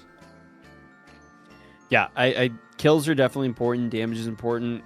Like you said, like looking at who is causing problems and taking those people out, right? I mean, we have, some great people that are good at picking people off. We have Sanguine, right? There should be some focusing, right? Some prioritizing on the enemy in front of us. Sometimes they're not as noticeable as they may seem, but that is all about communicating and working together as a team, like I have said time and time again.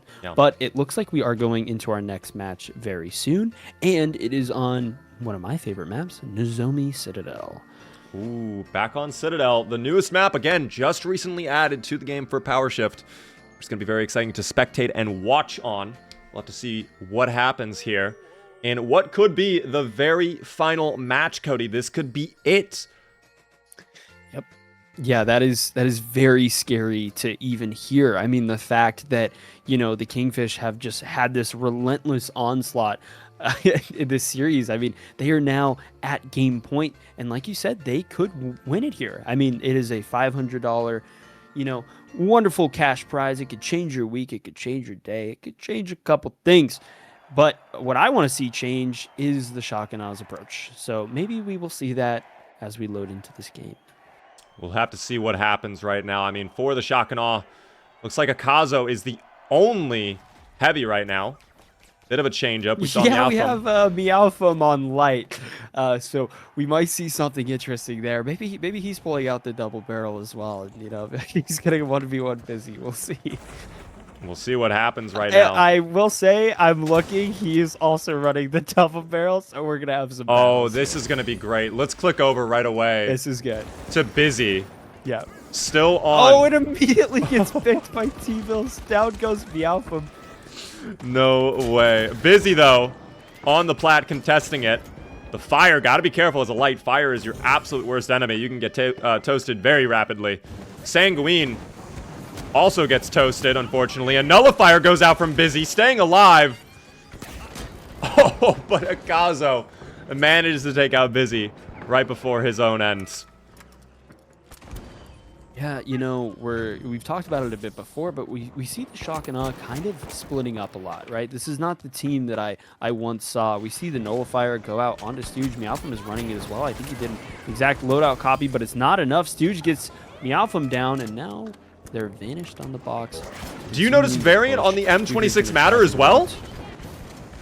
Oh, I did not. Okay, Sanguine gets sloppy, though, and Stooge gets Juker. We're still fighting it out. Stooge is on the box. Busy is coming up to help as well. Akazo is unable to get up. He needs to take the zip line. The goo ain't going to help there. Yeah, this is interesting. Like I said, I think the shock and awe need to start playing together a bit more. I see them so split, kind of taking on fights individually.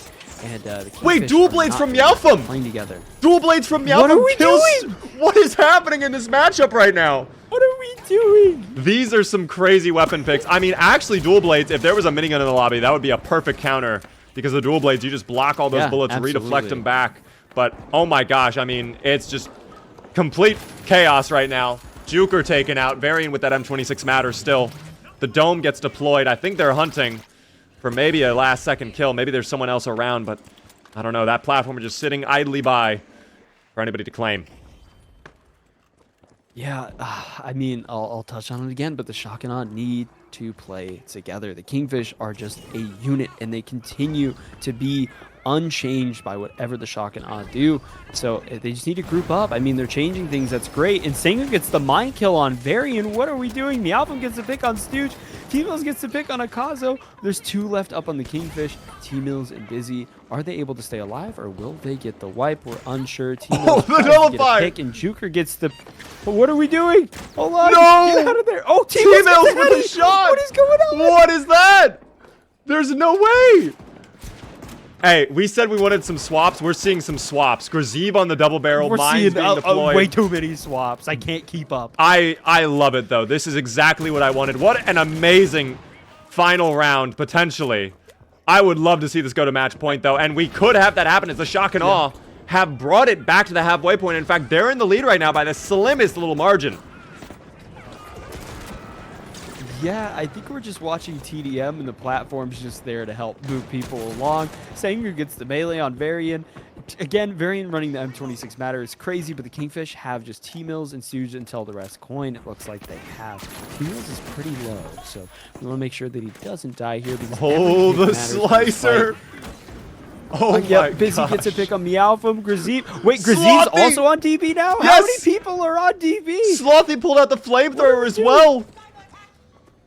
He's tired of the lights. He wants no more. This is, I love it. This is the energy I needed. This is beautiful to watch. I'm so excited. I just want to throw out that there are currently, I think, 4 double barrel vanish lights on the map right now. So that's something. Stooge gets to pick up Meowfum. We're watching, you know, the rest of Kingfish try to get behind the Shock and Awe. Akazo in a very interesting spot with the goo. He's running his signature, you know, dual pistols there. Oh, what is this? Like Busy versus Akazo. Akazo. Double barrel. It's just, oh, what are we doing? Oh no, Busy falls off the map. But they both fall. Oh my god. No. What a turn of events. This is such an incredible final match. Watching? We could not have asked for a better final match. 2 left. Yeah, this is it. This is incredible. Every team is pulling out every stop they can to try to take it home, but the Kingfish are continuing to push it forward, and the Shock and Awe, no matter what they do, need to stop this. Grazib is on the point, trying to get a pick on Stooge, and it's not enough. Incredibly low. Stooge gets the pick on Grazib, and the point is on fire. We see Akazo try to stop Stooge. Someone needs to stop the Stooge. map! But he bolted Stooge, the map! no! What happened? He slid off. What happened? I don't. He slid off. He No. slid off. What happened? What are we doing? This is so sad. As we enter the halfway mark of the round, it's currently Shock and Awe in control of the platform. They have just retaken it. They're setting up defenses. It is still anybody's match. The spear as well. Have they figured out what they need to do? I love it. This is incredible. I don't know. Oh my gosh. And we're watching it again. We see the nullifier. They're fighting it out. Who's going to make it out on top? The Kingfish get 3 picks. Can they get the 4th? They have control of the platform. There's not too many up. It's just Sanguine and Juker. They need to try to stay alive. Juker's taking a lot of damage. Down goes Juker by T-Mills. It's just Sanguine. We do not want the wipe here. Can he stay alive? They get the coin. We're A-okay. We're resetting. But gosh, someone needs to get them off the platform, please. This is so chaotic. Akazo coming back in with the goo gun. This is actually a very useful strategy. They're using the fire and the goo to their advantage. But no! The flank comes in. Varian getting a kill on Meowfum and Busy getting a kill on Akazo. That is devastation. That's very bad for the Shock and Awe. Look at the positioning. This is what we were talking about earlier, Cody. They have such good positioning. The Shock and Awe just aren't able to keep up right now, and they are absolutely abusing them currently. The Kingfish is absolutely dominant right now. Yeah, I can't have any words to say. I don't know what to say. I mean, the Kingfish are just a unmovable force. The platform is an unmovable object, and the Shock and Awe just have to sit there and watch. I mean, I don't know what to say. Busy is getting for the flank on Meowfum and Akazo. They're trying to make it in. Varian gets the... Oh my gosh, down goes Varian. Or wait, I'm sorry, my brain's... It's so much. All over the it's place. so much. Sanguine finally secures a kill. We get team... Oh! The teabag a little bit, that cost him his life. Varian was not taking that personally. It was not worth it at all. Wait, Juker and Busy are making the fight, but Busy gets out on top. Varian gets the defib on T-Mills. The full team is up on the Kingfish, and only 3 are up on the Shock and Awe with 5 seconds left to coin. They need to do something fast because we're getting to the end of the map. I don't know what to say, but there are battles all over the place. We see the gateway onto the point. Someone do damage to Slothy, please. Down goes Varian. Stooge gets the alpha, but then Busy gets a Kazo. We're trading. Juker gets the melee on Stooge, and then Slothy gets the flamethrower on Juker. There's just 2 up on the Shock and Awe. Sanguine is 1 hit. Please, someone stop him.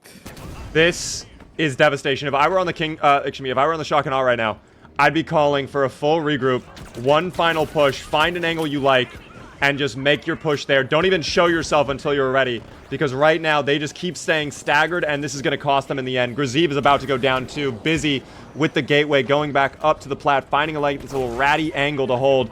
This could be it right now. The PSL Polar push could come to a heroic end with the Kingfish taking it all home in the end right here.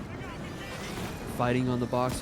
Juker got nullified. Slothy with the flamethrower takes down Juker. Graziv gets the defib on Sanguine. There is just 3 up on the Shock and Awe, and they need to get them off the platform now. There is not a lot of time left, Beaver. We have 5 seconds on the coin for Akazu and Juker. Graziv is taking a lot of damage. Meowfum goes down by Slothy. There is 2 up, and they are the only people that can stop this. Will they do anything? I don't know. Graziv is half health. Sanguine is low too. Down goes Graziv. Sanguine is low. Someone needs to get on this Someone needs to platform. get on this plat right now, and they have to do it quick. The Shock and Awe are about to lose, but there it is. There's the pounce. No, it's not enough. It's not enough. Slothy gets a Kazo. It's out of time. Juker tries to go in, but it's not enough. It's game over. That is it. The PSL Polar push is won by the Kingfish. Slothy is the victor, and their team is taking home $500. What an insane game to witness. My God. Wow. Let's take a look at the scoreboard. Oh my gosh. I don't know what to say. My voice is gone. 12 kills from Varian. I don't even know how to describe that last game. That was such a match. Cinema. That was Powershift at its absolute best. The amount of swaps, the counter plays, the map destruction, the void deaths, everything was beautiful to witness. And I gotta say, what a shock to see. I did not expect Kingfish to 3-0 sweep it. I thought Shock and Awe were pretty strong as well. They looked incredible. It just wasn't meant to be in the end. Look at that, 12 eliminations from Varian. Definitely the MVP in terms of eliminations. That was an incredible match. Congrats again to Slothy's team. And thank you very much to the Shock and Awe, Akazo, Graziv, Sanguine, Juker, and Meowfum for playing in tonight's tournament. That was so much fun. I had such a blast casting this, Cody, didn't you? Yeah, I honestly, I didn't think I had the strength to do it, but those games were probably some of the best finals I've ever seen, and I'm so happy to have been able to cast it with you. And thank you for the invite, and thank you to everyone in the chat who stuck along and watched these incredible matches. Shout out to Beaver. Can we get a W, Beaver, in chat? I mean, hey, couldn't have done it without I gotta say thank you very much to you for jumping in last minute. Unfortunately, Artie was supposed to cast. I think something happened to Artie last minute. I hope he's okay. But that was incredible to watch. Yeah. I mean, what a blast indeed. It did not feel like 3 hours at all. You are right. It did not feel like... Yeah, it went by so quick. Yeah. I mean, these games were genuinely so fun to watch. Yeah. Man. And of course, audience, thank you so much for supporting us. Cody for helping us co-cast. Everybody, all right? And W to all of the contestants joining. I have 2 final announcements to make before we wrap up our stream today, Surprise team. time? Surprise time. We told you earlier. Time? Surprise time. Surprise. I don't know if we told you this or not, but to our victors. Of course, all of you know Embark was incredibly kind, and they hooked up all of our contestants with some wondrous multi-bucks. We're going to be giving that away later on to all of the contestants privately. But to our first place winners, not only are you walking away with $500 total, but you're also walking away with a free Ultimate Battle Pass, each of you. If you already have the Battle Pass, feel free to give it away to your own community or give it to a friend. Ultimate Battle Pass is all around for the Kingfish, That's okay? crazy. That's insane, I know. That is crazy. Very generous of Embark to do that. They did not have to. They didn't have to support us at all, but I mean, wow. What an incredible showing. Shout out Slothy and Busy Shout out to Kazo. Shout out Dude. Varian, Stu J. T-Mills, Grzeev, Sanguine, Meow from Juker. Every team. It was absolutely amazing to watch you all. You all did incredible. I'm so... Yeah, I just want to Yeah. jump in real quick and say, as someone that watches so much PHL, so much esports, to watch, like I said, perfect example, Busy, okay, go onto a double barrel shotgun with Invis. Yes. Was the coolest thing I've ever seen. I'm like, what are we doing? What are we led to? Me Alpha doing the same thing. I mean, mind blown. It was so much fun. This is such a great event. I mean, dude, yeah, just so great. We do have one final special announcement, though, to all of our contestants and all the viewers and everybody, really, the entire community of the finals. This is just a little taste of what's to come. PSL is back. We're going to be running more events in the near future, and we are actually planning a PSL Major. That's right, the Powershift Major. We're going to have open qualifiers, a bunch of teams, giant prize pool, massive production. We're going to have everything, and we hope to see some of you guys return for that tournament because it would be an absolute blast to watch you all dominate again. There's a Powershift Major. Did you just say that? Oh yeah, Powershift Major, of course. Powershift Major indeed. What? The PSL PSM. I don't know if that's what we're going to call it, but we are planning a Powershift PSL Major? PSL Major. All right. If you guys love Powershift, if you live and breathe Powershift, join the Powershift community. !PSL in chat. We run scrims and pugs every now and then in the PCL sister community we have. And we would love to see you all return. Busy is on board, it sounds like. We will be there. Let's go. Yeah, the 2 salmon, 3 sticks. Apparently that's the team name. We were going to have two Apparently. names, and then last minute we couldn't have that organized, so we did it differently this time around. But it would be cool to have actually proper That team is names. crazy to hear. Oh my gosh, a Powershift Major. That is so exciting to hear. Yeah, it'll be very, very exciting. We'll have Yeah, more definitely details. get in that Discord. We'll have more details very, very soon for all of you. But, I mean, that's going to kind of close out our PSL tournament. I mean, do you have any final comments, Cody? Yeah, well, if you don't mind, I'm just gonna say, if you don't know who I am, my Of name's course. Cody. I go by TFC Cody. Good old Final Central. If you haven't checked us out, we do a lot of esports stuff. We have a really cool podcast. You can check us out over there called Around the Arena. We interview a bunch of cool people, like, I don't know, the casters for the major, like Artie and Waltz and all that stuff. Who knows? But thank you so much again, and shout out to everyone in chat. Much love. Thank you all for joining us. What an incredible stream. We're going to see you all in the next one, guys. All right, have a good one, and congrats to our first place winners again. Give it up for the good old Kingfish.